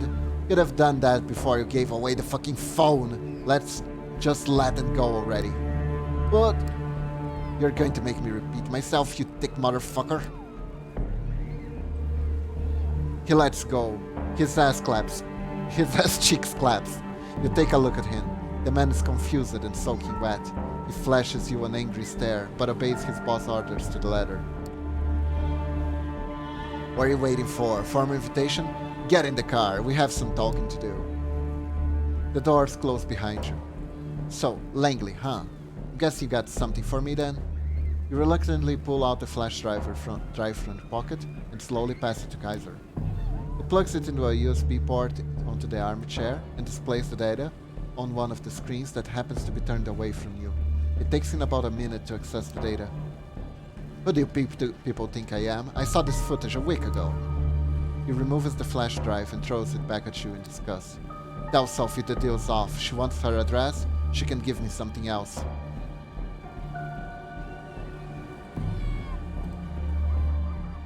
I don't know what these red ones mean. Let's try presents. You take on the most persuasive voice and amicable stance you can in the what's basically constitute the lair of a megalomaniacal monster. Come on, man. Don't send me back empty-handed. Take the data and honor the deal. It mean a lot to me. The sound the Nosferatu produces is supposed to be laughter, you think. You're pretty sure he'll fall over and die at any second if it's anything other than that. Oh, look at me. I'm so pretty and well-spoken. I'm gonna feed you this bullshit and you're gonna cram it in and ask for seconds. Who the fuck do you think you are? You know what I should do to you for trying to pull this trick on me? You should mutilate your face and rub sulfur into the wounds. Rip your tongues out and use it to stuff a fucking turkey. Only see, I'm in a gracious mood tonight. Plus I hate turkeys. They disgust me. So I'm going to give you a chance to make this little transgression up to me. I'll contact you, maybe even throw in that stupid address so Langley can shove it up her cunt. But right now, unless you want me to get really pissed off, you show yourself out. You're pretty sure you're done here. You get out, close the door behind you, and the car immediately starts backing up. The opaque window slides past you, and soon the limo is on its way. I think we did pretty well! Kaiser Lackey is nowhere to be seen, so you make your way to the car and drive back, wondering what tomorrow brings. What a nice guy, right? So fun.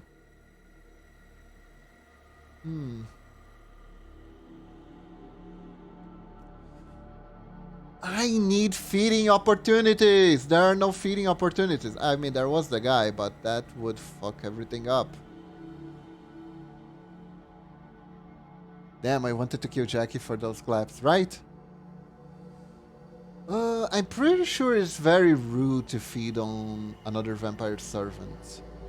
Well, maybe we can find people to drink blood from. I think I like blood from corpses, actually. When you reach the cafe, you're welcomed by the familiar face of the waiter who first led you inside. You exchange looks and nods. He hides his vape pen in the back pocket. She's been expecting you. Something happened to her car and she hasn't exactly left her room ever since. He scratches his head and shrugs, and gestures you to follow him. It's the same route as before. First beyond the locker door at the end of the room, with all the computers, then into an endless grey labyrinth. Finally, you reach a door that would look like any others to a random bystanders. Of course, by now, you know that Hope's havens lie beyond in it.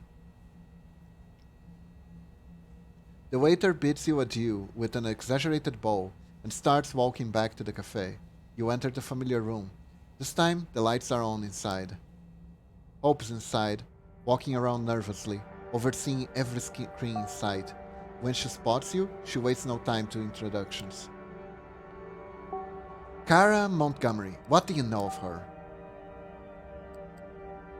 Know the name? You could have seen her in listicles such as Top 5 Baddest Women Tech in 2018, 12 CEOs who spark innovation through empathy, or 20 entrepreneurs with mysterious ties to Jeffrey Epstein. You don't get to voice your answers. The question's just minor courtesy. She has a monologue to deliver and she won't allow any interruption. 20 years ago, she was a failed dot-com investor. Now she's a CEO of Double Spiral, a brand manager startup working at the crossroads of big data and influencer culture. The quotation marks are audible, dripping with venom. Long story short, she spent years convincing her Carmelita contacts, as in out-of-touch old farts angry about smartphones, that Kindred can benefit from controlling the internet. Her IT ghouls have done a lot of research on deepfakes, AI, and machine learning. Her goal is the ability to generate thousands of believably human online accounts. Basically, an army of posters that could brute force anything into the mainstream discourse. The elders took a while to get the concept, but eventually, Kara got their blessings. The thing is, she claims her tech is ready to be tested, but it needs one final component to work properly, and that's why. She pauses. She proposed a truce. Fuck her. Took the words right out of my fucking mouth. But no matter how much I hate her guts, this is a blessing in disguise. Hear me out.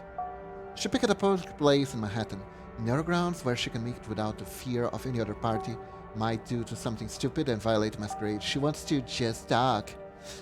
You will go there in my place and listen to her terms.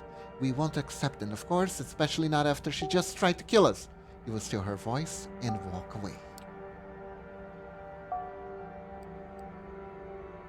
Steal her voice? What's next? You want to trade her mermaid tail for her legs? Disney joke? Sweet. What next? You'll hit me with a topical Harry Potter reference? I'm not trying to be obtuse here. Wait a second, let me explain my plan.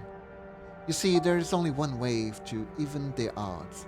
We are to hit Kara where it hurts, and she only got one weak spot. Double Spiral Headquarters. Kara is the only person there with access to every room. The security is something she came up with herself. Voice-based, but using a different password phrase every time. That means just recording her talking is not enough if we want to get in. That's why I started selling illicit materials to people with access to advanced deepfake audio technology. Ever heard of Vocaloids? Dun dun! I've got it right in this room. And now, I need is a sample base that will allow me to manufacture a Miku that talks just like her. The monitor data. All I need to stay behind. Still, I think the plan is pretty simple. You talk to her while wearing a wire, I process the recordings here to make a Vocaloid of her, and voila, she's wide open. Then, we invade Double Spirals and destroy it from the dream. The evil is defeated. I become part of your crew. Happy ending for everybody. How does that sound to you? Sound fun? Sure, why not?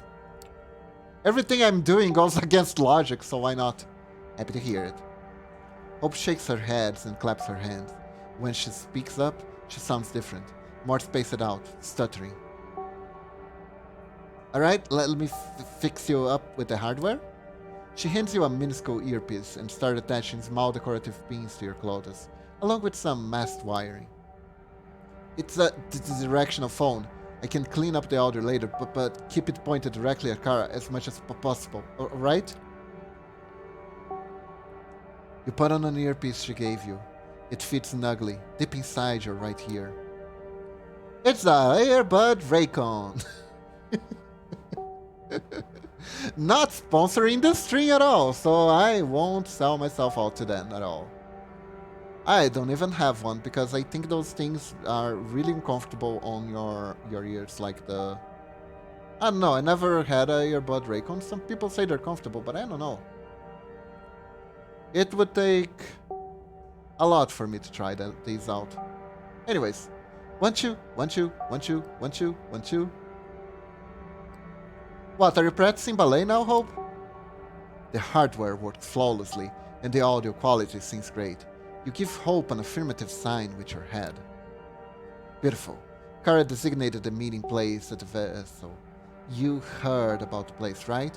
It's right by the eastern end of the Lincoln Tunnel. A giant spiral staircase is basically impossible to miss. Manhattan's answer to the Eiffel Tower, or a gaudy monument to be only ever so slightly free, depending on who you ask. I'd drive you there, but my car is still in the shop and I don't want to risk being spotted by Kara's people, and I need to process the voice data from here. Which means I have a perfectly acceptable number of excuses for not letting myself get anywhere close to that demonic old hag. Don't say anything yet, the sponsorship's still possible. Yeah. I mean, I don't know, do they ship to Brazil though? That's the problem. Like, if you talk about me doing sponsorships, the question is, do they ship it to Brazil? Because our mail system is expensive. You involuntarily roll your eyes a little bit. Hope sits in front of her screen, pretending to not have noticed. So, should we get this show on the road or what? Ready whenever you are. Probably they have a lot of sponsorships, so we must have money. No sense lingering here. Just like that I won't. That never. Never. Their game sucks ass. I'm with Kane 100%. Raid Shadow Legends can Raid Shadow suck their...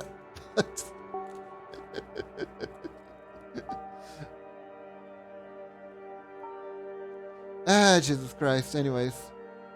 No sense lingerie here. You get back to the street and find your car. Wrapping up this show as quickly as possible. Sounds like a good idea. Around 30 minutes later, you are in front of the vessel. Wow, that was good timing. Hope's description, a giant pile of staircases, wasn't particularly helpful. From a distance, the building looks more like a giant honeycomb, designed to swarm with tourist bees. Hey Sharky! Welcome, welcome. Thank you for the pets. At least during the day, that is. At the moment the place is closer to general public, a few men who look vaguely threatening and out of place are making sure nobody unwanted gets in. Hi hi! However, you have no problem getting up the stairs. All it takes is an exchange of knowing glances with one of the guards. You are expected. A lone figure appears in your sight, staring down at the streets of Manhattan. This is Kara! You know, city people often complain about being unable to see the starry skies, but I always thought the real tragedy was how they're unable to appreciate the man-made sea of lights that surrounds them. I mean, sure. You can teach people a lot of things, but you can't teach them to see, huh? I don't know. Actually, when you learn to do art, you kinda learn to see, because you get more in touch with details than you ever did before. But I guess that's out of your reach, right, Kara? Is that Princess Diana? Kinda looks like a punk version of Princess Diana, doesn't it? You recognize the face from Hope's phone. Finally, you meet Kara Montgomery, in the flesh. She turns to you, puts on a wild smile, and shakes your hand with a firm grip. First, a representative of Sophie Langley, now a representative of Hope. Not the way I developed my own career, but I gotta say, not many neonates get around the way you do. Hardy fucking har. Hope speaks up in your ear for the first time, seething with contempt. Although Kara couldn't possibly have heard her, she immediately goes on to address her absence. You can say I expected her to actually arrive here, with you, or instead of you. On the other hand, I'm sure every single word I say will be instantly relayed to her. And for the first time in forever, your empty blabbering will serve an actual useful cause. So let me make sure we cut everyone but the middleman for a while, okay? She takes out her phone and taps the touch screen. In a few seconds, the barely perceptible buzzing sound in your ears disappears completely. You can't hear Hope anymore. It's probable she can't hear her voice right now either, which would mean she must be busy raging and cursing out everything in her sight at the moment. Uh-oh, no Vocaloid plan? How are you doing, Sharky? How are you doing? This obviously wasn't something she was expected to happen. Could it be that Kara saw through your plan? You have to play it cool and see what happens next. And I hope you probably heard whatever scraps can be googled about me in a pile of incense for good measure. Obviously, I know everything there's to know about you as well, Beebs. I don't believe we have a need for formal introductions. First off, let me apologize for the discomfort my former employee has caused you. I wasn't remotely aware of his planned actions against Hope. I fully condemned them. I'm glad to see you're unharmed, and, of course, I applaud your swift disposal of the psycho. Langley chose you well. Brief silence. So let me cut to the chase here and present myself to the best way I know how, through my own ideas. Who do you think has a monopoly on reality? Not much for the most talk, is she? Who do you think has a monopoly on reality? The deep state! Corporations, we do. I'll go with this one. We do. Kara raises her eyebrow. Now, that's a platitude if I ever heard one. Unless you mean us, as in the kindred. A monopoly is a bit much, but yes, we've been pretty adept at controlling the narrative regarding our existence throughout the ages. Too bad we started slipping up recently. We were completely unprepared for the information era, and the existence of the Second Inquisition is a direct consequence of that. So many final deaths that could have been avoided. But unlike Hope, who could decided to separate herself from the shit show and criticize from the safe distance without offering any solutions. I'm here to take matters into my own hand. She signals someone behind you. For a while, you've been watched by Kara's men who circle around the staircases, presumably her ghouls. One of them sets off downstairs. You know, Bolivia just had a military coup. Hundreds of new accounts posting about nothing but Bolivian politics in English set out to convince every random person online that the US wasn't playing. Sloppy work, if you ask me. Now imagine this, a 70-year-old K-pop fan from Ohio writing an entire thread about how her relatives in La Paz are actually glad the president is gone. A film reviewer with a side interest in politics selling you a CIA-approved narrative about Evo Morales. An approachable fitness guy explaining the situation to you in simple terms, just like it is. Animated voice, expressive gestures, and steady eye contact. She taught herself how to project a good image, but isn't a natural yet. At times, it feels like she's screaming at you to trust her. It's not hard to emulate the masses. Reach out to one of those Eastern European troll farms and bang, a few hours later, you have a clone army that will instantly voice their support for any cause. You will spread your message, but you won't foster a new culture that serves your goal. Won't masquerade your messaging as independent thought. For that, you need personality, not the masses. But the ability to emulate personalities? Whole different ballgame. Not a craft, but an art. You need to understand your fabrication so deeply that you start to hate it, then learn to love it. And if you want to make a bunch of those personalities follow one agenda, you need a once-in-a-lifetime team to achieve that. A like-minded artistic collective, both ambitious and obedient. Oh boy, I think I heard these kind of discourses before, and they're not leading anywhere good. Nice. Clone Army, is she Vampire Palpatine? Maybe Vampire E Palpatine. Even though you can't hear Hope's voice in your ears right now, you could swear you hear her in Kara's speech. It's the exact same tone she was using when monologuing in the car. One of them must have been a big influence on another. Or perhaps they used it to be in position where they both shaped each other's personas? Hard to say. Only one thing's for sure. And that is, Hope must be absolutely furious right now. Is it possible that Kara knew about her plot? Fingers crossed she doesn't. The state is satisfied when an account that went unused for 5 years suddenly starts yelling imperialist propaganda into the void. The Asian corporations are too set in their ways. But imagine a fresh startup that enables the proliferation of ideas adjacent to the prince's plans for the future. Now imagine it getting into bed with the biggest corporations and agencies. So many lives could be improved or even saved from the raids of the First Light. I have the infrastructure. I have the other supports. All I need now is a mastermind at the center of it all. Hope. Yes, Hope. She looks down and takes in the scenery below for a while. Then she points at her t-shirt, the one piece of clothing that clashes with the rest of her outfit.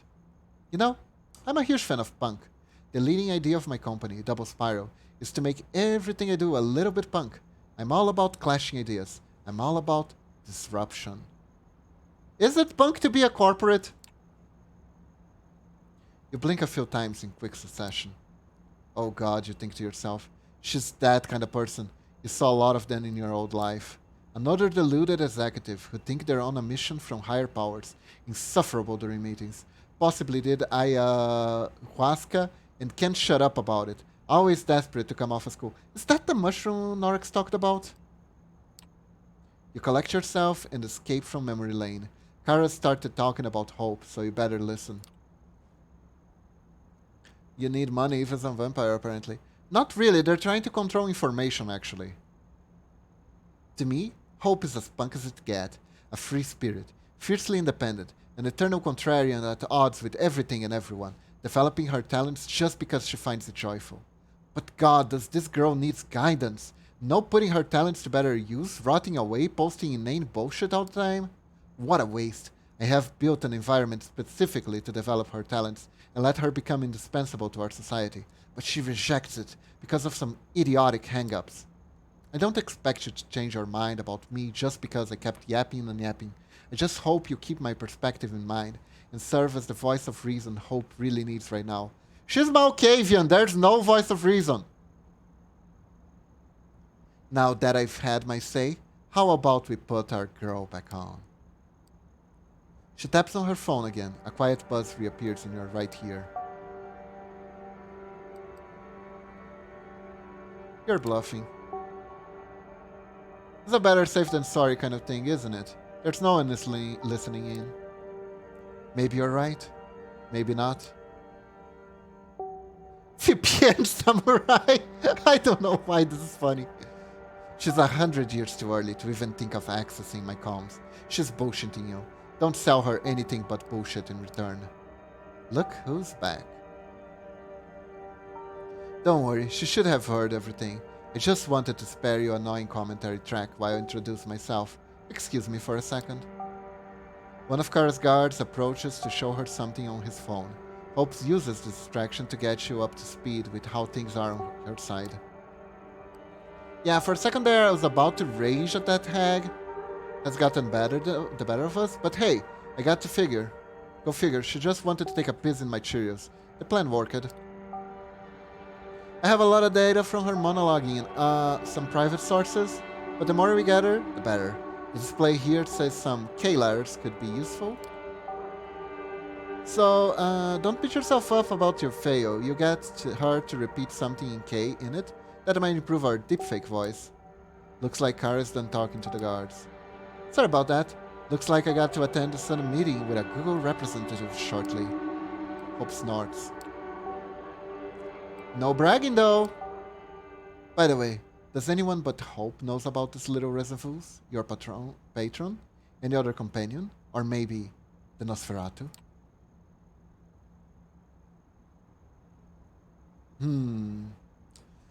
This is tricky! This is tricky! Technically, I could shift blame to the Nosferatu. Ask her what army she places 40k. Oh, that's a good idea, but I don't think we have that option, unfortunately. If I say nobody, am I risking she just going off? Well, then you have no further use to me and tries to kill me? If I say my patron, I'll be dirtying my hands. My patron's hands, and I'm gonna get scolded. My patron has the right to kill me at any time, too, so that's a thing. If I blame the Nosferatu, that guy's already mad at me, so he's gonna be even more pissed. So I don't think we have good choices here. Huh. Well, when we don't have good choices, we can at least be true to ourselves and be honest. Nobody. It's just us. Should I have told anyone? Maybe, maybe not. It just says a lot about your personality, that's all. Anyway, no offense, but since Hope not here, I really have to rush. Honestly, I feel a little insulted that she sets up this meeting. It didn't even bother to show up. Insulted and suspicious. Her tone of voice betrays her. She might have some good instincts. Too bad she didn't trust them there. Still, out of respect for Langley, I decide to have this talk with you, to explain you why I'm an exit to the Camarilla, and to explain why the elders need Hope by my side. What the worm-brained hag here forgot to mention is that the elders don't give a shit about me. Even if you don't see it my way now, I believe I've sown some seeds here that might sprout in the near future. Double Spiral looks out for people who look out for it, it's all I'm saying. But before I leave, you know, there's one thing I really wish I knew. Back when I knew her, she was a different person, or different people, depending on how you look at it. Why does she fight against me so much? What is her motivation to resist so much? What's her motivation? Good question. She never shared it with you. Answer whatever you want, but A, you better lie through your teeth. B, better get her to say V a few times if you can. It might improve a few shortcomings of her deepfake software. What's your answer?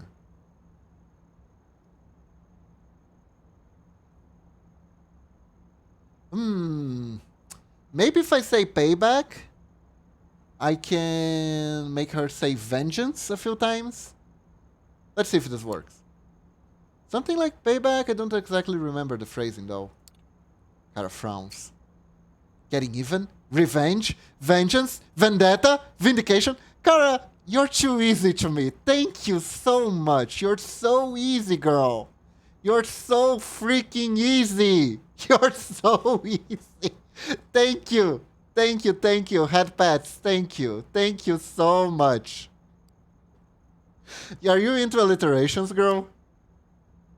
Dick me dead and bury me pregnant, mate. You're good at this, or just lucky, or both. But that's all the V letters we need, it seems. One of Kara's peoples erupts with a theatrical cough. Tara gestures at him to come down.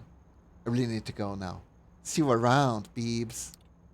She begins to walk down the stairs, surrounded by her guards. Once she's gone from before your eyes, Hope decides to summarize your mission. Oh, for the love of Christ, wish you could have kept her droning on a little longer. Turns out the T letter could use some improvements as well. Not complaining though, you did good. And don't worry, the data I have should be more than enough to generate a convincing deepfake. I just need to put in some more work. So I guess I'll get to that right away. Enjoy the rest of your night. I'll drop my hardware at your haven, then when you get a chance. I'll let you know when you're ready to hit Kara's base of operations. Pray for my sus, sweetie, and I might be done soon, maybe even tomorrow. And once we're done with her, we'll talk about how I can repay your generosity. Amen! The connection drops. Unless Kara knows and is playing you. I don't think Kara is that 4D chess. You gaze at the sea of lights around you for the last time and then starts making your way back to the street level. Unless she's Malkavian too. In that case, she could be 4D chess. I don't have the rest of the night. I wish I had. Maybe corpses are corporate for a reason. That is true. But here's the thing, you can't play 4D chess with a Malkavian, because a Malkavian will be playing 4D chess in 7 dimensions. Because they see too many dimensions at once. You're walking down the streets towards your haven. In some other town, the sidewalk would be deserted this time of the night. In New York City, there are plenty of passerbys going about their business. It's easy to be paranoid when you're a vampire surrounded by a crowd of humans. The Kindred have many enemies, and all of those enemies have one trait in common. They're invisible, indistinguishable from normal humanity. Other vampire hunters all look alike to people. It's that old man just tired at the restaurant worker, or a Kindred troll trailing your movement. Are the officers idly waiting in patrol of ordinary car cops, or Second Inquisition specialists looking to end undead threats? This kind of thinking leads you to madness, but you can't shake the feeling that someone is watching you. It's not the first time you felt like this. Whatever it is probably something you have to take care of. Best case, someone is tailing you.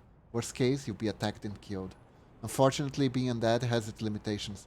The sun's coming up soon and you'll burn to a crisp if you stay on the streets. You reach your haven, settle in for the day, disconcerted by the idea that someone might know where you sleep. The plan was to return to your haven for the day. The sun is coming up soon after all, but that's not what the beast has in store for you. Uh-oh. The feeling of emptiness, the overwhelming banishment that takes hold of you cannot be denied or bargained with. The time when you could reason with your thirst is over. You don't remember how it happened exactly, but you find yourself in an alley, sucking the last drop of blood from the savage gash in a corpse's neck. You have killed somebody tonight, and it did very close to your haven. Any attempts at covering the poor soul's death become secondary when you realize that the dull glow over the city, the east and the sun is coming up. You barely make it back to your haven in time. You realize your clothes are a mess, torn in places, covered in blood. Your victim's blood. Uh-oh, this is not good. How many people saw you get into this building? You don't know. It was a panicked spring to scrape the light, instinct saving your skin. The same instinct that decided it was time to feed the beast. You cannot let this happen again. You cannot ignore the hunger for as long as you did before tonight. Your humanity depends on it. I'm trying, game. I'm trying. You made me a picky eater. And that sucks. As you wake from your slumber and emerge from your haven for the night, you notice a familiar face on the other side of the streets, standing in the corner and looking straight at you. Yeah, that is the worst way possible. I'm thinking like, if I let that happen 3 times, I'm out, you know? It's Kaiser's lackey, whom you met recently, Jackie. He nods to you, encouraging you to approach. Or maybe was like the freebie and I don't get a second chance. You can tell he's guarded and suspicious after what you made him do last time you met. His hands are outside of his pockets though. Is it a sign of goodwill? I got into the closed beta of Dark Tide this weekend and I am bogging out, taking a break for the moment. Oh, nice, Norex, nice. We're talking to Jackie here. That's close enough. Let me guess, Kaiser sent you? The last guns feel fucking got here. Oh, nice, nice. Let me guess, it's not a social visit. Kaiser sent you? Don't say his name out loud, idiot. He takes a look around just to make sure nobody's listening in on your conversation. Yeah, he sent me. I'm supposed to give you this. He produces a crumpled piece of paper from his jacket pocket and hands it to you.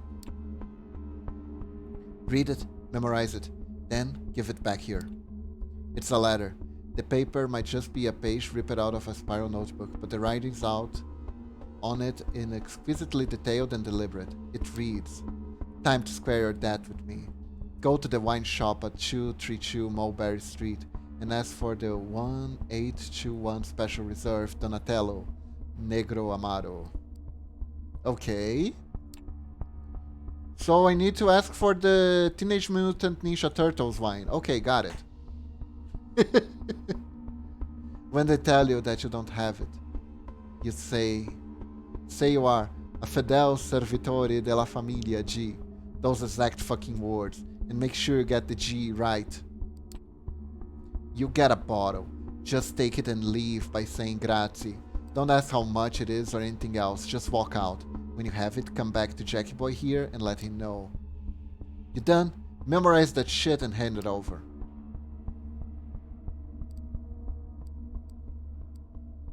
What's with all this cloak and dagger nonsense? What's the rush, buddy? I'll see what the rush is, buddy. Hey, it's your funeral. I can stand here all night and even enjoy a nice sunrise while I'm at it. Not a luxury you have. Just hand me back the letter once you're done. I'm jealous, though I did forget that was coming out. That's great, Narix, that's great. You note the phrases and address mention the letter, and then hand it back to Jackie. He immediately reaches out for a lighter and burns the letter, putting out the ashes with his boot. So yeah, when you want to do what the boss asks, when you do what the boss asks, come back here so I can tell you where to go next. I'll be in that alley over there so you can find me when you have the item, whatever it is. I don't know. And the boss made it extra clear that I shouldn't care, so I don't. See ya. So that was one intensely Italian vampire. It was. It's a Nosferatu, actually. He shuffles away and leaves you to pursue the lead from the ladder. Time to pay a visit to Nolita. Errands complete. Vices get. Hey, Whiskey, we're going to a liquor store right now in the game. One thing missing, him yelling everything he says and says A lot. Oh, Jackie is not a vampire. He's just a familiar. Maybe a ghoul, but I'm not sure. You arrive at the address mentioned as a note. Not counting local restaurant patrons, the street is mostly empty at this time of night. But curiously, the wine shop is still open. I can recommend some good stuff. Oh, we're gonna get the Teenage Mutant Ninja Turtles wine. I don't mean him for being more vampiric, I mean him for being more Italian. Beside, a small middle-aged woman with curly hair stands behind the counter, in front of a wall filled with wine bottles. There's a door at the back of the room with a small table and chair occupied by a man in black fox leather jacket with a slick combed back hair. It is Kramer! Hello, Kramer! Hey, Jerry. I did some really my actor did some really shitty comedy performance that we really shouldn't talk about on Twitch here. You know? Yes, you spoiled the whole show for everyone else. Thank you very much, Kramer. Now go away. Anyways. Oh, thank you for the pets.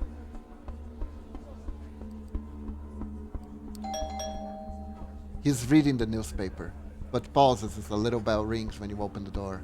He takes a sip from a small steaming cup, then gets back to his broadsheet. Good evening, how can I be of help? Nice.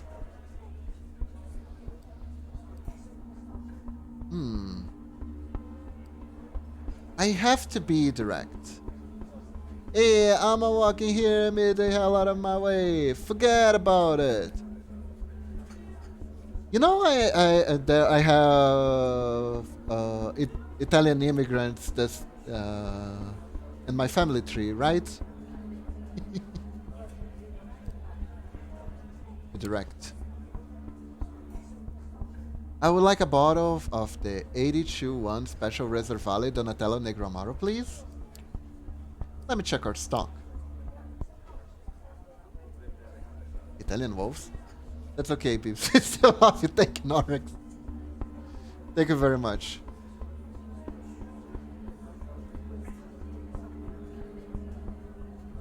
Brazil received a lot of Italian and German immigrants after the end of World War One.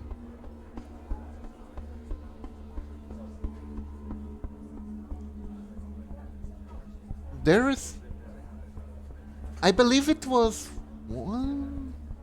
When did I? My grandma was already here. Yeah, World War One.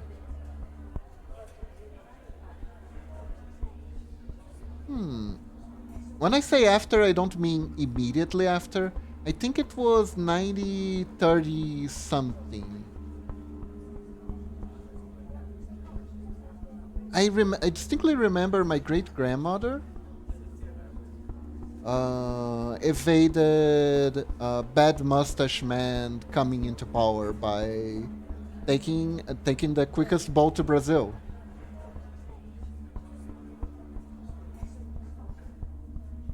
Basically. Ayo, this Brazil place is crazy. My great-grandparents are German and Polish. They eloped from the war shortly after the Germans pushed the Russian out.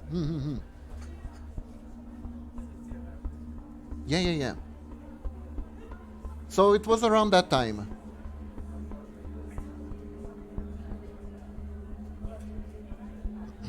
Anyways, back to this magic faces out of this. Aye. She seems to be looking through the database of the laptop sitting on the counter. She puts on a polite smile. I'm afraid we don't have that one at the moment. Sorry. That's... Recite the phrase straight and simple. I am a fedele servitore della famiglia G. Ah, in that case, let me see if we have any in the back. Wait here, please. Oh, there used to be some not cool Nazi gears in the house. Oh! The woman... Eh? Ah, okay. Those are gears that you can see. I understand. Yikes.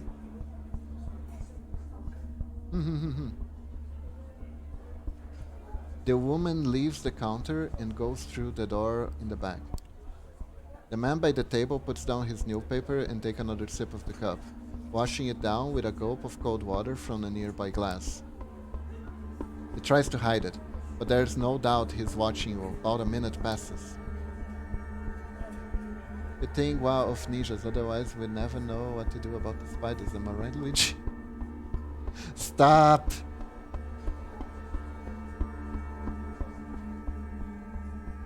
I see. He tries to hide it, but there's no doubt he's watching you. About a minute passes.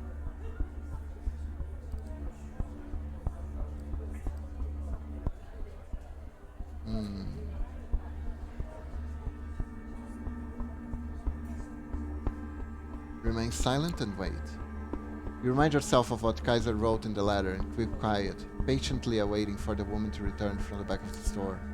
The man finishes his drink and starts doodling on the newspaper, his eyes darting to you every so often.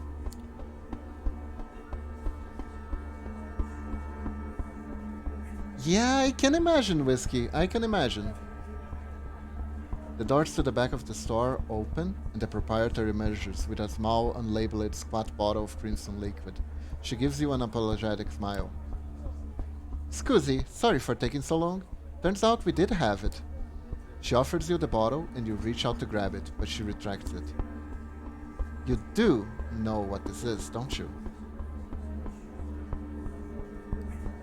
I'll be taking this, thank you. You focus your blood and immediately see bolts of the people in the shot focusing intently on you and what you're about to say. I know exactly what this is, and I'm the right person to give it to. The woman gives you the bottle without hesitation. Grazie. Deciding you pushed your luck far enough, you nod and exit the store. They take a brisk walk to the car. Nobody follows you as you leave Nolita and drives back to your apartment. It takes some time to find a parking spot, but you finally get out of the car and start looking for Jackie. It's not far from where you parted. Weighs just 2 hours ago. I really like my persuasion powers, they're really useful. Most of that stuff here will get you in huge trouble if you don't report it, and have the police pick up the instant you find out you have it. Weirdly enough, that big booklet with a super in-depth genealogy and history of your entire goddamn ancestry that had you get it, if you wanted to get married, have kids, or get finance government job, is still totally fine to have around. Weird. That is weird. Got the goods.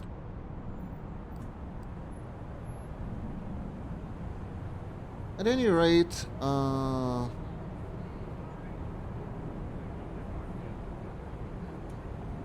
great-grandmother fled the bed.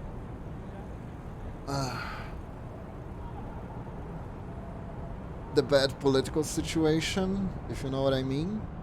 And we're pretty sure she was Jewish, but had to renounce her faith in order to be accepted. So that's a little bit more of an uncomfortable area. So I'm just gonna go back to the game, okay? Got the goods? Sure do.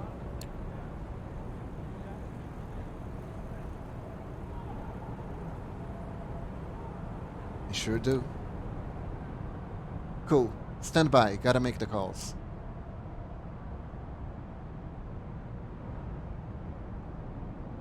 It takes a few more steps in a narrow space between two buildings and takes out the same high-tech phone you saw him carrying last time.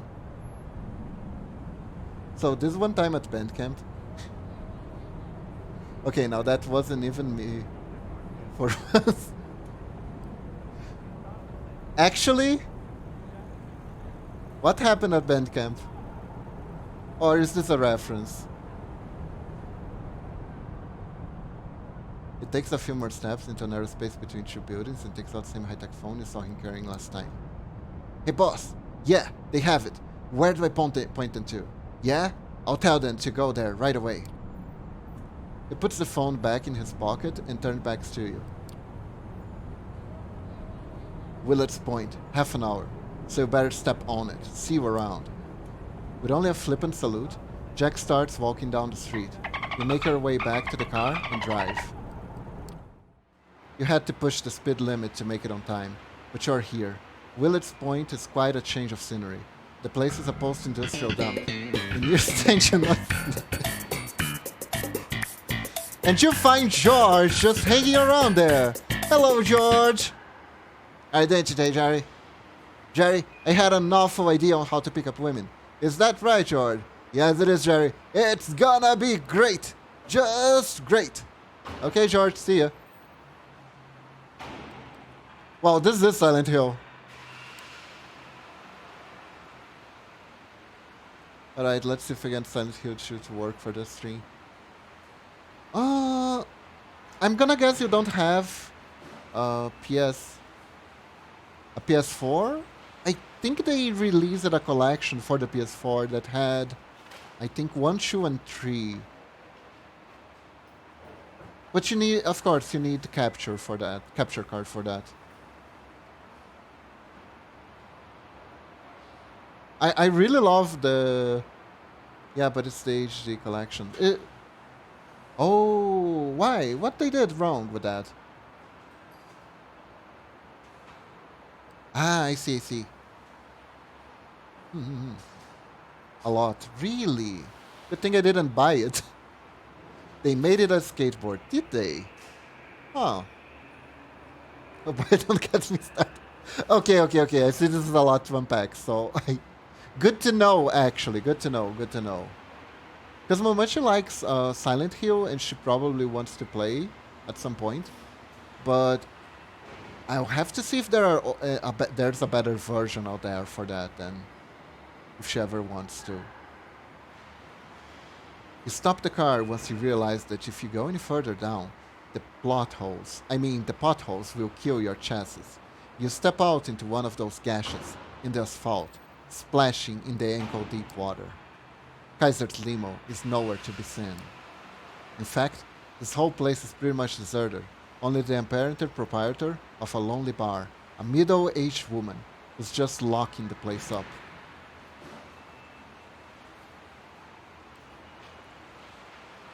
Lady, I am so sorry.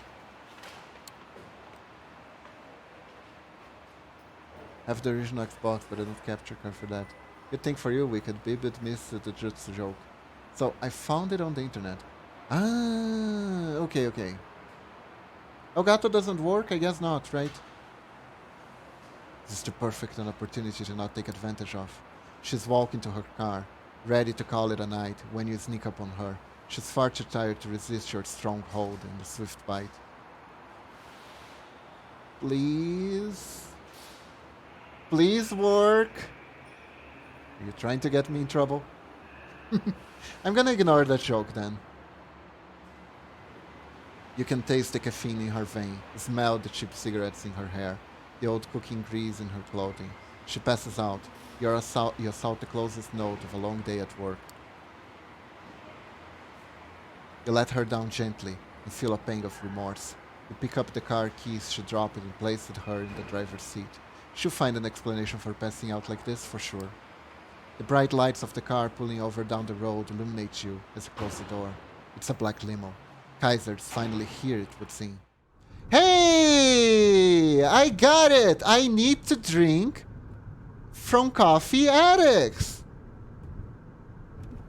And smokers, apparently. So basically, I need to drink blood from people who were like me when I was alive. And I didn't throw up this time. That's great. Okay, okay. Guess I'll keep a lookout for people who are stressed and overworked. This is New York. There should be plenty, right? Same as last time. The car doors open, but nobody comes out. You know the drill. This time Kaiser is visible when you look inside. You sit down and close the door behind you. Man, imagine if Kaiser was here watching the stream. He would be so confused. Nah, I just don't want to be the only one in timeout for excessive intelligence. It's totally a heart attack that drained all of her blood. No, no, no, no. I didn't kill her. I didn't kill her. I was feeding without the beast being present. So I was able to control myself. So you pulled it off without a hitch then. Give it here. You hand the bottle over to the Nosferatu. He uncorks it gently, takes a whiff, and pushes the cork back in. Yeah, that's the stuff. I can see you're useful beyond your charms with the subtlety of a battering ram. Good to know. Here's Langley's precious address. He passes you an envelope with what feels like a thick card inside. I think you still hold me opponent. This guy will actually kill me.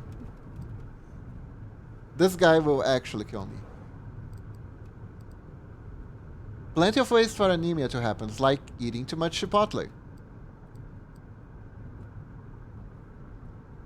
Let's show some respect. I think it's gonna... Yeah.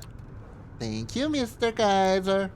Yeah. Send Jackie over if I ever need anything else from you. How about that? Time for you to get out. Now. He waves you out of the car. With the envelope in hand, you get out, back into the torn asphalt of the decrepit surroundings, and the limo slowly drives away. Finally, you can return to Sophie and bring her what she wanted. Gregory lets you in. You hear a shrill, unpleasant laugh, and you realize Sophie is having a guest over. Thomas Arturo. You met in Elysium a few nights back. That shriek is unmistakable. Ah, Beeves, I'm so glad to see you. Tell me, did you have a chance to talk previously? Thomas, speak up before you can. Why, yes, of course. It is such a good first impression you made, too. Miss Langley clearly did the right thing by taking you under her wing. I'm sure she thinks so, too, don't you, Sophie? Why, of course Of course you do, of course. Well, I believe I must be going. I'll be sure to let Prince Painhard know your thoughts, Miss Langley. Word for word, or as close as I can remember then, which is not much. I appreciate it, Thomas. You two enjoying the night now. And good night, Sophie, Beeps, Greggy boy. He gives you a sly smile. Sophie's driver opened the door for Arturo, and the guest steps out with a single wave of the hand towards his host and you. The door closes.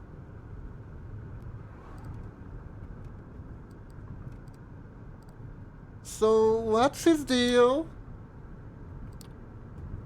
Same as everyone. Position, power, influence. Thomas has clout in court and access to many juicy details on everyone from the prince to the lowest primogen. It's useful to have him on your side, even if his eccentricity requires some patience. Speaking of patience, you've been putting mine to test lately. Did you manage to contact Kaiser and acquire what I asked for? I have. Sorry for the wait. I do have it. He gave me his cards. Apology for keeping you waiting. She retrieves the envelope from you. What's important is that you have it. They give you trouble? Had to retrieve a bottle from him. Ah, he has clout. Guess he could cancel an artist or two on Twitter before he needs to recharge then. Yes! He can cancel a few vampires if you catch my drift. He made me go on an entirely separate escapade to retrieve a bottle of wine from store in Olita. I had to use code phrases and whatnot. Wine shop, code phrases? That degenerate pest. She's visibly agitated, but comes down and smiles at you. Don't worry about it. I'll make sure that whatever Kaiser had you do, it will blow over. She opens the envelope and looks at the card. You notice the same lettering you saw on Kaiser's note from before, but can't see the details. Her eyes widen. Yes, excellent. I need you to call some favors. I'd like to be busy for the next few nights.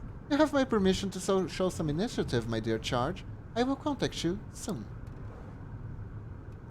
With that, Sophie ushers you outside. You are left to do with the rest of the night hours as you like. Somebody is watching me. Somebody's watching me. You and Hope set out to destroy Cara Montgomery's company from the within. The feeling of someone keep tailing you, timing to confirm your suspicions. I think we'll keep it on the Malkavian trail for now. Hope's poorly scribbled message reaches you in the Haven. Within an unmarked envelope, you find a barely legible address you're supposed to reach and the hours you expected to arrive there. This is it then, the night of the final showdown. Final showdown. You check the clock. There's way more than enough time to comfortably reach your destination, but you decide to take a drive earlier, just in case. The ride is uneventful, but becomes more and more tense as it goes on. The gravity of the situation starts getting to you. You're about to set out an operation against a key NYC figure, well connected with both human and vampire elites. What if her security overwhelms you? How will the Council react to your raid?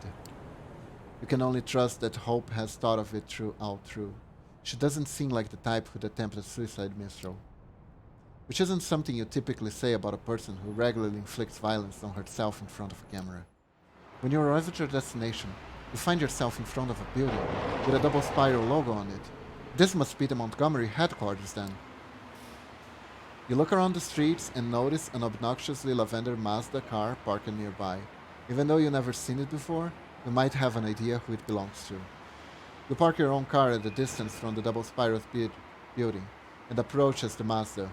A familiar figure is behind the wheel, holding a smartphone in her hand. You knock the window. She opens a window without turning her eyes from the device. Wow, you're early? Good evening. Yes, good evening for a glorious death. She lets the dead silence linger in the air for 10 seconds. Then she stops typing, diverts her eyes from the screen, and gives you a melancholic stare. And winks. Psych! God damn it! Come on, what's with the face? I suffer from too much FOMO to let myself die. I've got accounts to run, notifications to check. Plus, no way in hell I'd allow Montgomery the satisfaction of a draw. We're going there to secure a flawless victory. No time to wait, let's go. She gets out of the car and motions you to walk with her. Anywho, glad you managed to make sense of the ugly scribbles. I totally forgot how exhausting it is to write stuff by hand.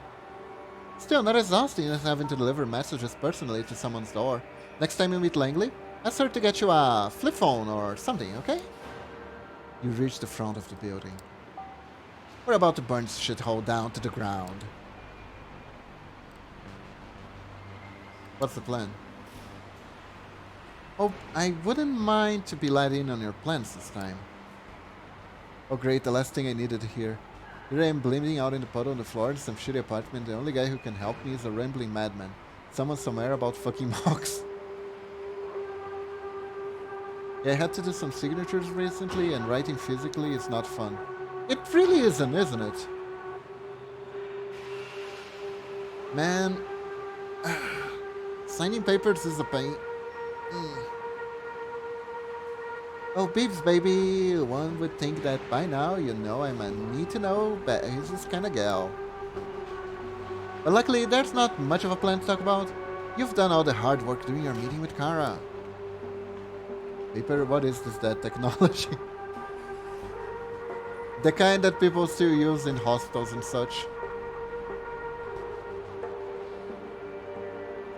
Papaya? Papier? Papier? You see, our job is easy. We need to get in, destroy the servers containing all the double spiral research, and walk out. No spectacles, no dramatic showdowns. You see, paper is this really weird thing that cannot be hacked anyways. It is completely blank and you can write stuff in it. However, people can still look at it, so it has its own downsides. After signing so many military forms, I stopped caring if you can read my signature. That's fair. Now, I know exactly what you're going to say.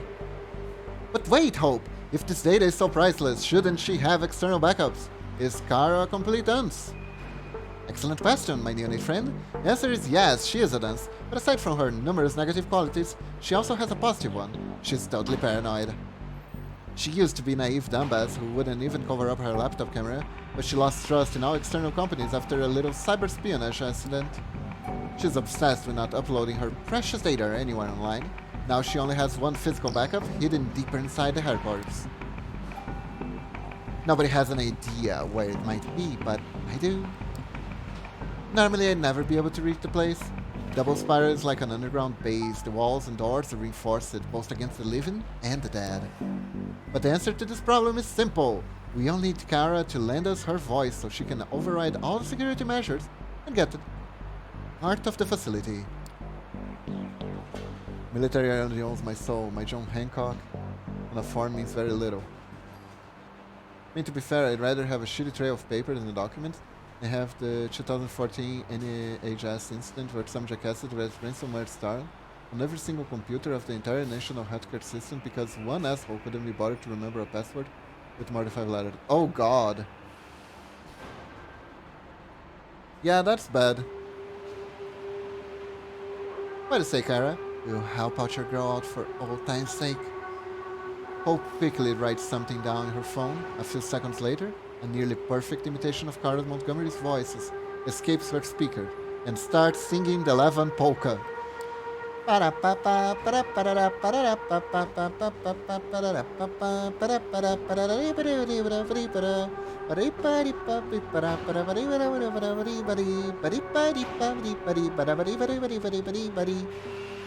You know it, let's bust this bitch open.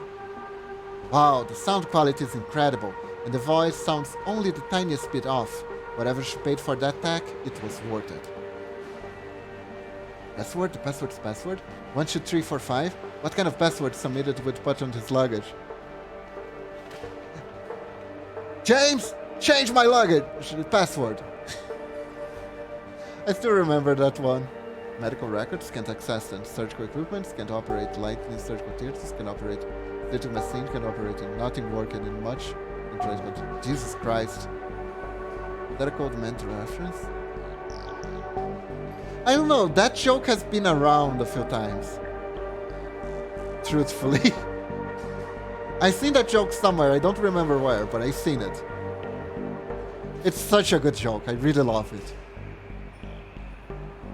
Spaceballs, yes, that was Spaceballs, yes. Oh god. We need to watch Young Frankenstein on stream, that would be awesome. Welcome, welcome, Simply Nilo. Welcome to the stream, how are you doing? We're playing Vampire the Macadamia. How are you doing? Yes, it's so good. It is so good. And what was the name of that other one? The parody of the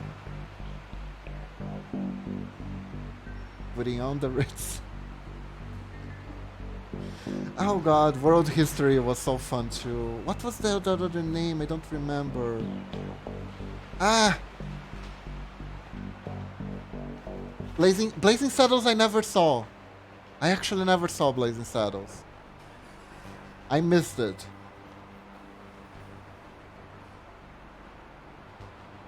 Doing great, do know what to do and finally decided to drop by.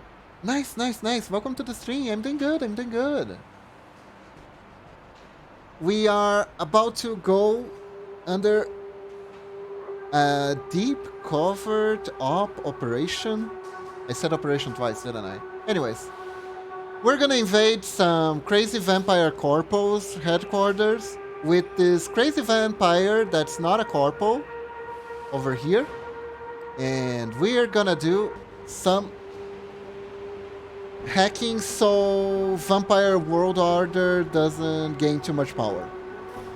Because why the hell not? Love Mel Brooks movies. I always used to watch them with my dad. Yeah, they're perfect. I mean, I have seven conventional points, but yeah. Nice!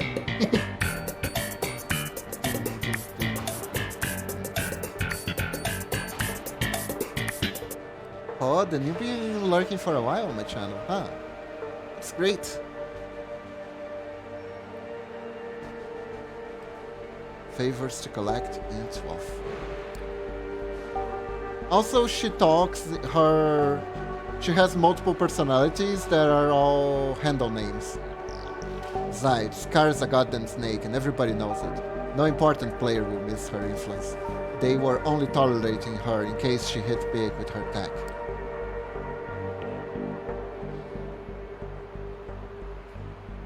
Just a bit, socializing is overrated. Ah, it's alright. Yeah. It can be sometimes, especially if you're tired. This is a place for people to relax anyways. Were you thinking of Robin Hood Men in Tights?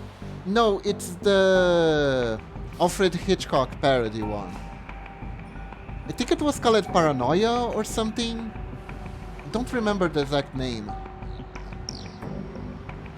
But it's so good. It's all about cash in abundance. Life's a bitch and then you die. Some parts sound a little bit too robotic. Could there be a pattern here? High Anxiety, that's the one. Thank you, Whiskey. That one's also so good.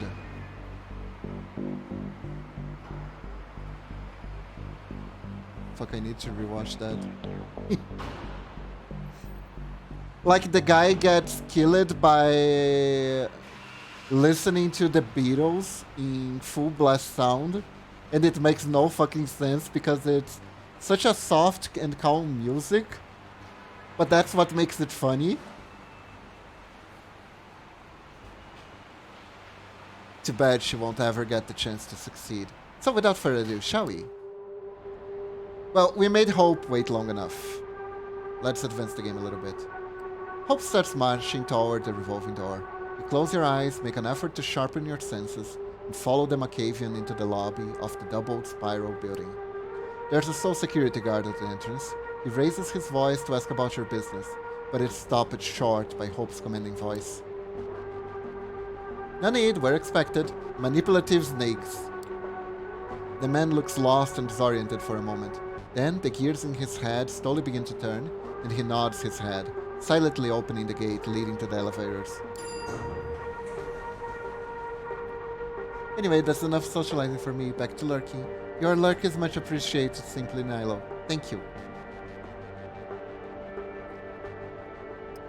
Hope you can eat Mel Brooks' Legend.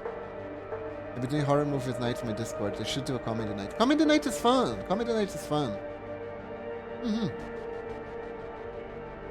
Hope heads into one of them, and you follow. She presses a button, and the car starts heading towards the lowest floor.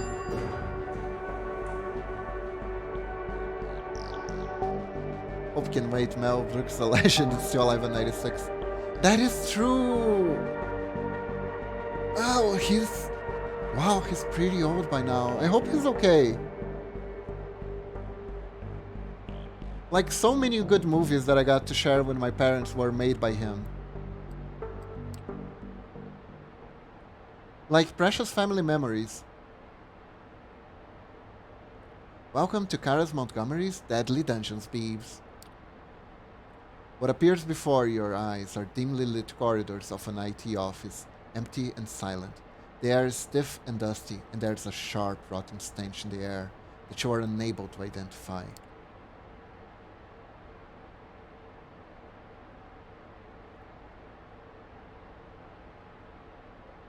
I was gonna do a horror movie night one last week, but I found out someone had never seen John Wick. I corrected that law. Makes sense, makes sense. That is necessary. That is necessary. John Wick is pretty cool. I remember my grandma watching, and she was like cheering because she was. Even my grandma was like, "Fuck no, these people killed the puppy." Fun stuff. Horror VTuber I like has never seen Beetlejuice. I'm hopefully changing that by agreeing to watch Chainsaw Man. Oh, that's important. That's important. Beetlejuice is so far out there too. Another amazing movie. I don't think Momochi has watched Beetlejuice actually. Momochi hasn't watched a lot of movies. I have a lot of movies on my backlog that I need to make her watch. The menacing atmosphere makes it hard to recognize at first, but this looks like an attractive workplace. It really is a dungeon, although a corporate one, where people are cheated of life. Less than a month ago, you were stuck in a similar workplace, blissfully unaware that you were headed for that, but your office kept up appearances at least. Let's just get to the first door and test my little car out. You follow her until you reach the end of the corridor. There, you encounter an expensive-looking reinforced door with voice controls on the side. Hope pushes a button. A robotic voice comes out of the speaker. Semiotics. Seriously? Come on. Hope types the word into her phone and lets Virtual Kara repeat the password.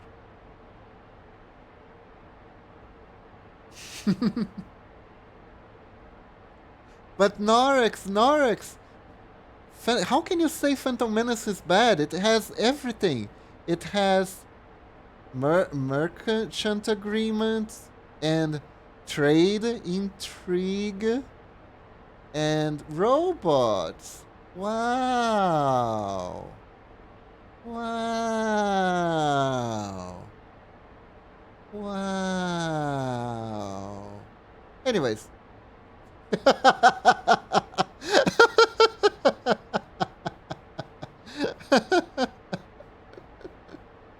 Beeps, I will stab you. It has Darth Maul. That's all that matters. That one. Darth Maul was cool. Darth Maul was cool. Introduced a whole new alien race to RPGs related to Star Wars, so that's also cool. Semiotics. A sound rings out, reminiscent to cues of that TV quiz shows used to let the contestants know they gave the wrong answer. Uh-oh. Verification error. Please try again. Revenge for the Italian antics earlier. You give Hope a nervous look. She bites her lips and presses the button again. Hyper real. Tapa tapa tapa. Hyper real. Access granted. The door slowly open. You notice your companion is wearing a sour expression. Looks like the tech isn't quite perfect yet. At least the password seem randomized so we can try brute force our way in. Unless the system locks us out after a few failed attempts. She shakes her head and turns to you, her lips attempting to approximate a sincere smile. Well, we can only hope that the data you've collected is enough. Into the beast malls we go! She marches into the room, and you walk in right after her. The door locks behind you with a loud thud. Speaking of Discord nights, I believe this Sunday, around this streaming hour, Momochi is gonna do a sampling string of this season's first episodes, the new anime season's first episodes. So it will be over the Sin Syndicate Discord because she is a part of the Sin Syndicate now. Technically, our Discord is currently only for me.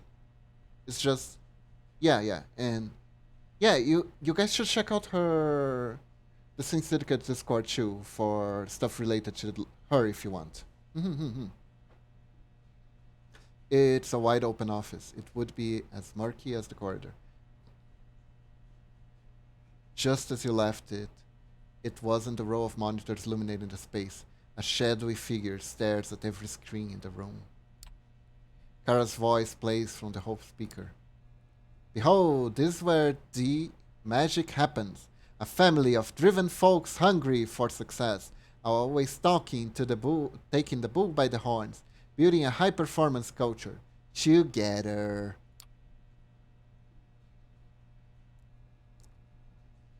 The Italian's antics were funny. Phantom Menace is just painful. Oi, we have a saying that goes exactly like this. Pepper in another's eyes is just eye drops. So yeah.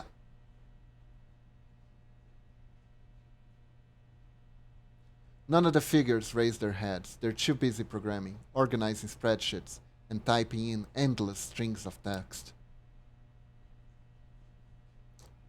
What's wrong with them? Don't worry, they're likely just a bunch of ghouls and whatnots. Hardworking, conditioned, tireless, low maintenance, kinda dumb, perfect workers. Probably won't leave their seats unless we make them, but let's not. We got more important things to do, like destroying a few years' worth of the work.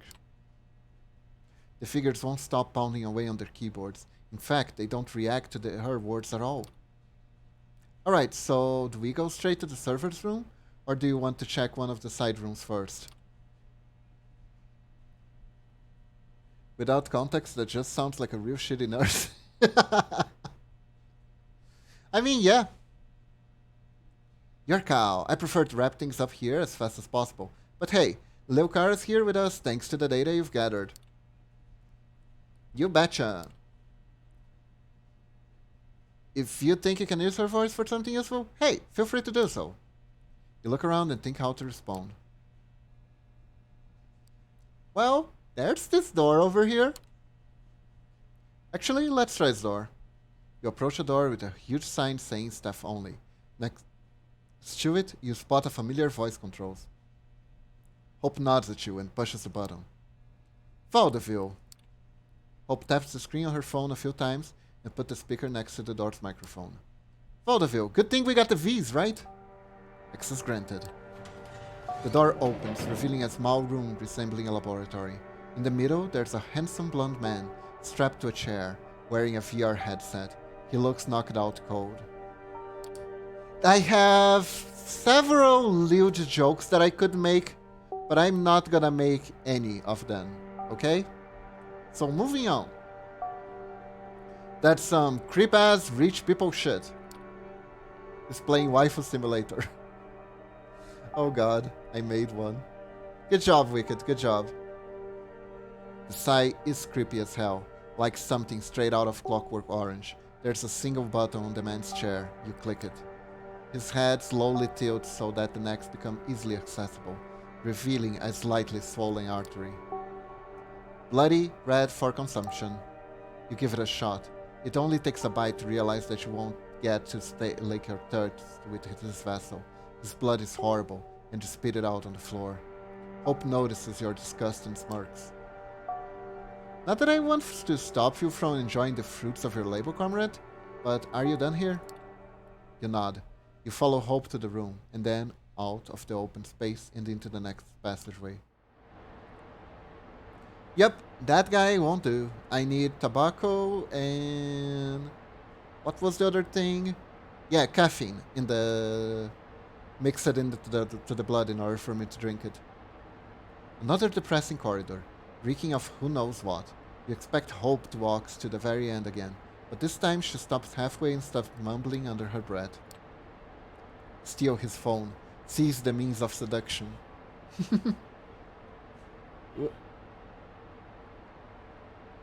Phone. Bye-bye. There you go. Wait, was this door or... Don't tell me she moved things around. It looks like she's been here before. Not a surprise in itself, but she gives off an impression of a person who used to know the entire layout of the building very well. After a brief reflection, Hope approaches the door a few feet away and pushes the button next to it. Apocalypse. Wow, that's cheery. Apocalypse. Access granted. You walked inside. At first glance, this office looks very similar to the last one you entered. Rows of screens and rows of listless silhouettes in front of them. However, Hope quickly spots the difference. Target confirmed. Move into data room. There's a room with endless machines at the back of the open space. Hope walks in, takes out some hardware out of a bag she's carrying, and begins the process of removing the data. Should have invested in SSD, sis. Time to bust out my portable degausser. She turns to you. This will take a good minute. I've got a few other tricks up my sleeve, but you find something that interests you, let me know. Should you wait near her or take a look around? You know what? Better stay put. I'd rather stay here. Who knows what might happen. Viruses, the gauzes, high drives, some plain old boring vandalism. Hope you don't expect anything breathtaking to happen here. You don't, and it doesn't. You spend most of the following 30 minutes gazing at the dead-eyed ghoul and his screen next to you. When Hope is nearly done with her digital mischief, an error message appears on the ghoul's screen. He tries to fight it for a while, but it's futile, so he just slumps down, resigned. Man, corporate life really drains the will to live out of you, huh? A while passes. Finally, you hear a triumphant yell. All done, baby! Looks like those boys are finally going to get a break. You realize that the constant silence rhythm of mechanical keyboards has stopped. The workers are all idling, stumped over their desks, completely resigned to the fact that the race on Drew tree has disappeared. That means reason to live! Hope hurriedly collects her hardwares and motions you to follow her after. Alright, we're almost done. Now we just need to take care of the backups and we can get the hell away from here. You take a last glance at the ghouls and follow her steps. Get the clues, seize the means of deduction. Get the foot, seize the means of... locomotion, yes. Me when the internet is down. Me when the internet is down is me disconnecting and reconnecting the thingy all over. Yet another corridor, hardly discernible from the previous ones. This is a giant underground complex. How much money has Montgomery spent on it? Hope looks around, frowning, mumbling something indecipherable. Eventually, she points out in front of her. There, this is where she must have kept the backups. It's a sturdy metal door, unlike any other in the building. Right next to it, however, is a voice-based security system you know pretty well by now. Please, please, please, just no last-second surprises. She hesitates to do it, but eventually, she pushes the button. Eternal, return. Hope doubtfully types down the terms on her phone. Eternal, return. Access denied, please type again.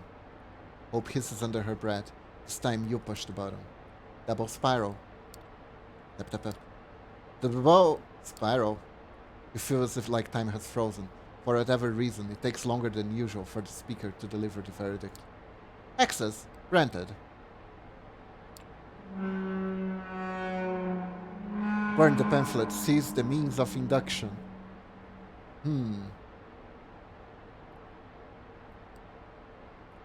What a relief. The metal doors grind loudly as they invite you in. Yeah, this looks like a freaking trap, not gonna lie. But guess what? We don't have a choice but enter. This time you walk in first and hope follows. Wait a minute.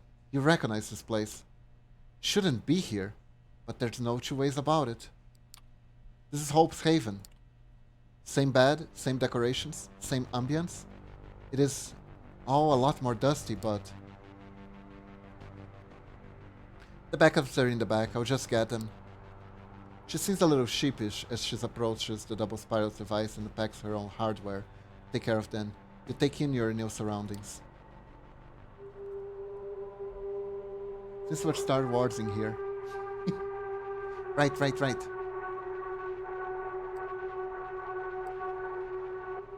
So it's like that, huh?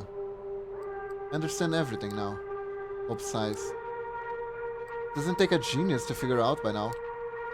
She looks at you as if she was about to add something, then bites her tongues and gets back to destroying her rival's life. She makes it obvious she doesn't want to re-examine her past. You rest against the bed, quietly watching Hope's technological wizardry, and wondering about her past relationship with Kara, for who knows how long. Every second you spend here, you become more impatient to get out. Eventually, the device surrounding the double spiral backup starts disappearing into the bag they were taken out of. Looks like the process is nearing completion. You decide to approach the door before it does. However, before you even make a move, the door begins to make a grinding noise. You freeze up, watching them open. Behind them stands the very person you are afraid he would appear. That's the punk t-shirt you hoped you would avoid seeing tonight. Jesus fucking Christ almighty! As long as it's not human rights violations, that is Phantom Menace. Roger. Hope raises her head and her eyes meet.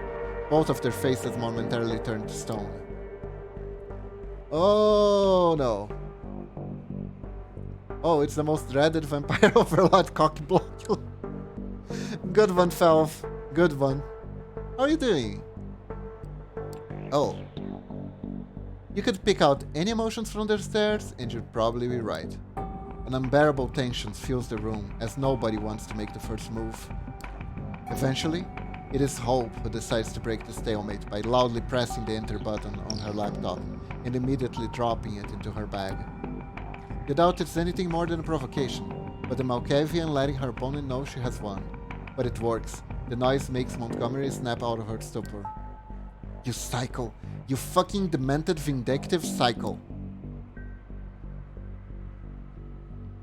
Me poop, nice. God, it's been 40 minutes and Hill still hasn't finished setting up. Oh, that's too bad, Whiskey. The air turns thick with murderous intent. Hi! Hope pretends she hasn't noticed. Kara's bloody thirst becomes palpable.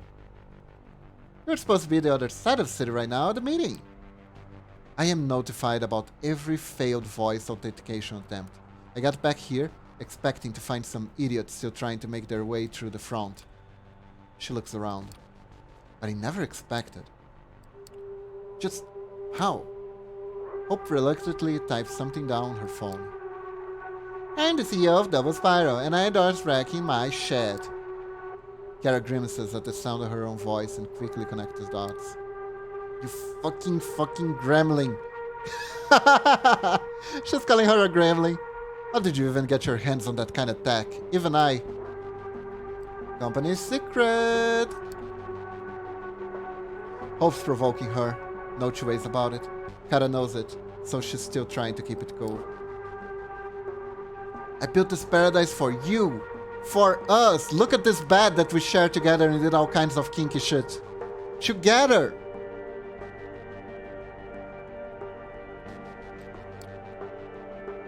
I think it does, Whiskey. Hope you had a good time in the bathroom, I guess.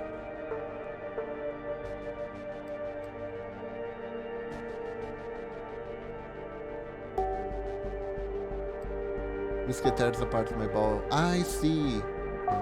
For yourself and nobody else. Thought you were gonna say 40 minutes to haven't finished cooking. Oh dear. Be careful. What happened to the hope I used it to know? She can't come to the phone right now. She's dead. I regret the day I let you into my life. Stop lying to yourself, Kara. You only regret the day you let me out of my life. Shouldn't have let your mess slip, honey. A snappish response almost escapes Kara's mouth, but she managed to stop herself before letting the discussion devolve into a childish spat. Just tell me there's a copy of my data, you haven't ruined it, and I'll let you out of here alive. She gives you a hateful look. Both of you.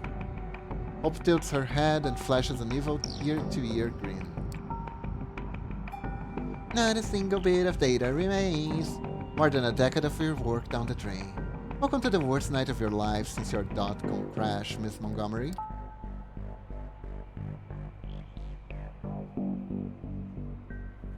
Kara looks as if a stake was just driven through her heart. She starts to collapse, slicing down against the door, like she was sinking deeper and deeper into her personal hell. Hope just stares her torment, wearing an indecipherable expression, waiting for her rival to reach the floor. Then she does, and there, at the lowest point of her life, she finds something unexpected. I never ever wanted to do this. This is not me. Her voice sounds completely different. But there's only one way out of this mess. I'm going to take it. I'm going to get my data back.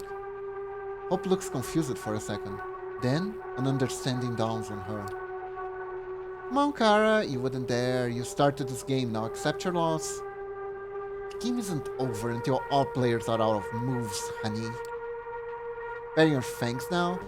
There be two of us against one, even if you command the scene of Diablerie.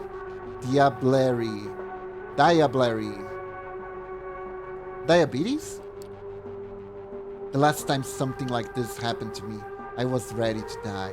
I think I'm taking my chances. It's not like I haven't dreamed about feeding my fangs inside you for a long, long time. So, you want to give me this one victory? Prove once and for all I was right? That it was never about me, but about all the stupid garbage in my head? Victory, please? Victories are material. They aren't like your little online arguments. She's serious about this, Beebs. She wants to devour me as a whole. Sacrifice her humanity in exchange for access to my soul and everything I know. Stay away, Beebs. You want money, data, domain, privileges, fast access connection? A private security web spamming over thousands and thousands of users all around the world? Well, Kara VPN has it all covered for you. It's so fucking dumb. Might as well take another one soon. That last fart was especially humid. Oh god, Whiskey, be careful. Silent Hill 2 is ready to go. Now let's see if saving bugs going to happen. Hope not. Good luck, good luck. Dude, free fiber optic? Right? Anything you want, you can get it. You just look the other way. Don't listen to this shit. The moment the prince finds out, it's a final death for... And Kara runs. Her moves resembles a beast more than human, immediately closing the distance to Hope. Then she jumps at the Malkavian like a wild animal hunting her prey. Hope instinctively attempts to defend herself, but is immediately overwhelmed. Laying on the ground, she looks like a deer in the headlights. She really does sound like one of those salespeople from the telecom. Right? Right? Kara, on the other hand, looks like a bear ready to maul its victim. If you want to react, you need to do it now. Let's brace ourselves. Push yourself to the limit and let your powers take over. Because you are a vampire, so do it. You know she's dangerous, but so are you. You know you can endure her hits, but can she endure yours? As it turns out, yes. Oh. As you attempt to drag Kara away from Hope, quickly turns into an exchange of wild, messy blows. The thing is, when she realizes you tapped into your superhuman power, she responds by doing the exact same thing, and since she's in beast mode, she's hitting faster and harder than you. Oh no, she just went beast mode! Cheater! This is a battle of attrition, you probably can't win. You back away, deciding to pick a different approach. Is this one of the worlds where older vampires are stronger? Yes, Wicked, this one is. I was kinda hoping that Hope would help, you know? Maybe... Wait. There's no point in just rushing in blindly. Kara's like a feral animal right now. You don't wrestle with those. You use tools to overwhelm them. You look at Hope's bag. Could any of her devices help? No, no way hell. Think harder. You look at the bed. The pillows. The pillows, of course! We'll start a pillow fight! The canopy. Hooks hanging down from the ceiling. Bingo. You grab one of the pillows. You grab one of the hooks and yank the chain. It's long enough for your idea to work. You run up to Kara, who's about to maul Hope like a wild animal. Then, you stab her with all your strength. The hook gets deep underneath her skin. Kara yells, but there's more surprises than pain in her voice. You quickly wrap the chain around her a few times. Then you step back and start pulling it with all your strength. Kara's taken by surprise, still not understanding what's going on. She loses her balance and gives her victim a chance to escape. Hope takes it. Still dazed, she takes a second to understand the situation. But when she does, she runs up to you and starts pulling the chain with you. Ah! Haha, Kara, looks like we're going to be yanking your chain right now. Hahaha. You never handle her alone, but Hope displays a surprising strength while pulling the chain. A minute later, she's hanging above the floor like a butcher's carcass. At the end of the hook, it's stuck in her chest. It's sinking deeper as she struggles. However, she's flailing so wildly she might free herself before it puts her out of commission. Ah! Yeah, such amazing voice acting, I know. So much for Hope's 2v1 statement earlier. I mean, it worked in the end, kinda, maybe. I'm in the interview of the game, about to cry tears of joy. I haven't played this in almost 20 years. It's such a good game. Silent Hill 2 is so good. Ah.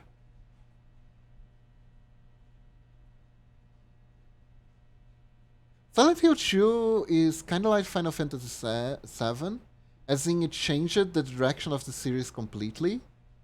And fans wanted exactly more of that, and the company kind of never quite delivered it later.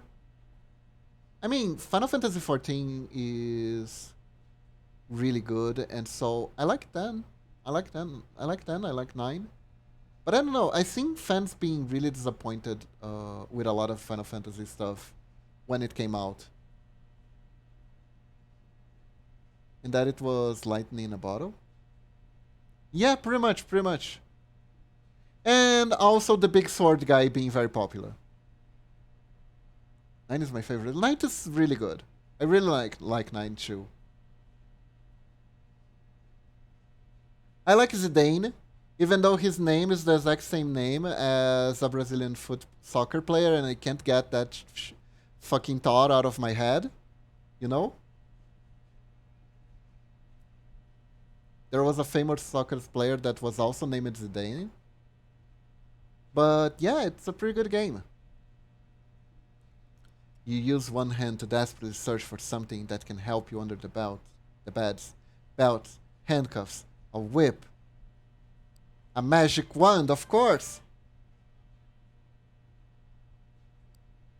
Vivi is so cute, and I thought the Black Mage side story was so sad. Are you fucking serious, bots? Sorry, my cell phone was acting up. Giant cattle prod. Ooh, this is gonna be fun. You have no time to act bemused. You put it to her head and turn it on. The device must be modified. The power currency is so powerful, it causes scarring almost immediately. She's getting weaker and weaker. It takes Kara a while to accept defeat, but eventually she does. her body seemingly lifeless, her head hanging down. She looks like a grotesque portrait of defeat. The hook must have reached her heart. It takes Hope a long time to collect herself. Eventually, she managed to speak up. The music stings are more funny than dramatic, aren't they? They're kind of reminding me those CSI cut out fade-ins and fade-outs from the show, you know? Ding ding. Or was that Law and Order? No, I think that was Law and Order. Anyways, my mother watches a lot of this shit, so sometimes I've caught glimpses of it. Guess we gotten up to this point, huh? Just like Kara before, Hope starts to talk in a completely different way than she usually does. You have a bad feeling about this. You want to add my data to yours. You know, I can't grant your wish, except not the way you've imagined it. Dun dun is Law and Order. Ah, see. Still waiting for the produced by Dick Wolf screen.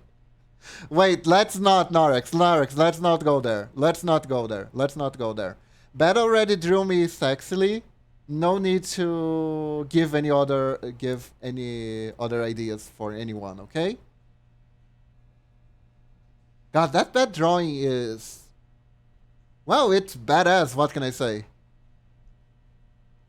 Hope starts mumbling and circling around Kara. For the first time since you've met her, she acts like she doesn't have her phone in her hand. This violent aura. The Malkavian looks deeply into your eyes, and she knows you know. That she knows that you know, that she knows that you know, that you know that she knows, that you know that she knows, that she knows what you knows. And that you know that she knows that you know that she knows that she knows what you know. And what she's tempted to do. You silent beg for her not to do it. It doesn't feel right. She puts on a devilish smirk and starts walking towards Kara, looking like a zombie. She starts mumbling under her breath, and you can see her fangs when she speaks. Liberate yourself from the shackles of ordinary morality. Make them scream. Feel their warmth. She stops in front of Kara and turns to you with a melancholic spark in her eyes, as if ready to say goodbye. Then she utters one word. Rosebud. Psych! Her slouched posture immediately strengthens out as her finger starts dancing on the phone screen again. She sends you a wink. Got your ass! Still need to send beeps that soundbite. I think you do. You shake your head and sigh, but it's a sigh of relief. Don't worry, I'm not about to give in to temptation here. I remember our previous arrangements, you helped me out, and now it's time for me to return the favor. Hope tilts her head and looks at Kara. I'll call in some favors and take care of her. She was about to commit diabetes, and I know some other people who'd love to see her hand for it. Not that she needs any help with that now. A puppet is dangling sadly by a single thread. By the way, I disable security, so you're free to leave whenever you want. Come in whenever you want. I'm part of a gang now. Oh, your gang now. Semper Fi and all that. Stay here and take care of some unfinished business, and hey, you've done a great job. Start heading toward the exit and give her a thumbs up before you leave. She laughs a little, already back in her usual self. Right back at you. See you around, Normie. Super wired girl, I got the achievement. See you around, Hope. Your coterie just became more unique than you ever thought it would be. Jesus Christ, okay. And with that, everyone, it's time to end the stream. That was a fun story. Even if we got stuck listening to her ramble about cryptocurrency for like half an hour until the car crashed. But that was super fun. So, it is that time again where we end the stream and find someone to raise. Oh, that's too bad, Whiskey. That is too bad. Let me see here. Who should we raid today? Who is on? Doing what? Wow, Milia has been streaming so diligently. Omush is playing Cyberpunk, that's fun too. Crypto creation for like. There's Rosenberry. Congo's playing tabletop. Nanaji's playing Total War. Warhammer 2. You know what? I feel like we have a crowd that would really appreciate this. Let's go to Nanaji. Let me raid.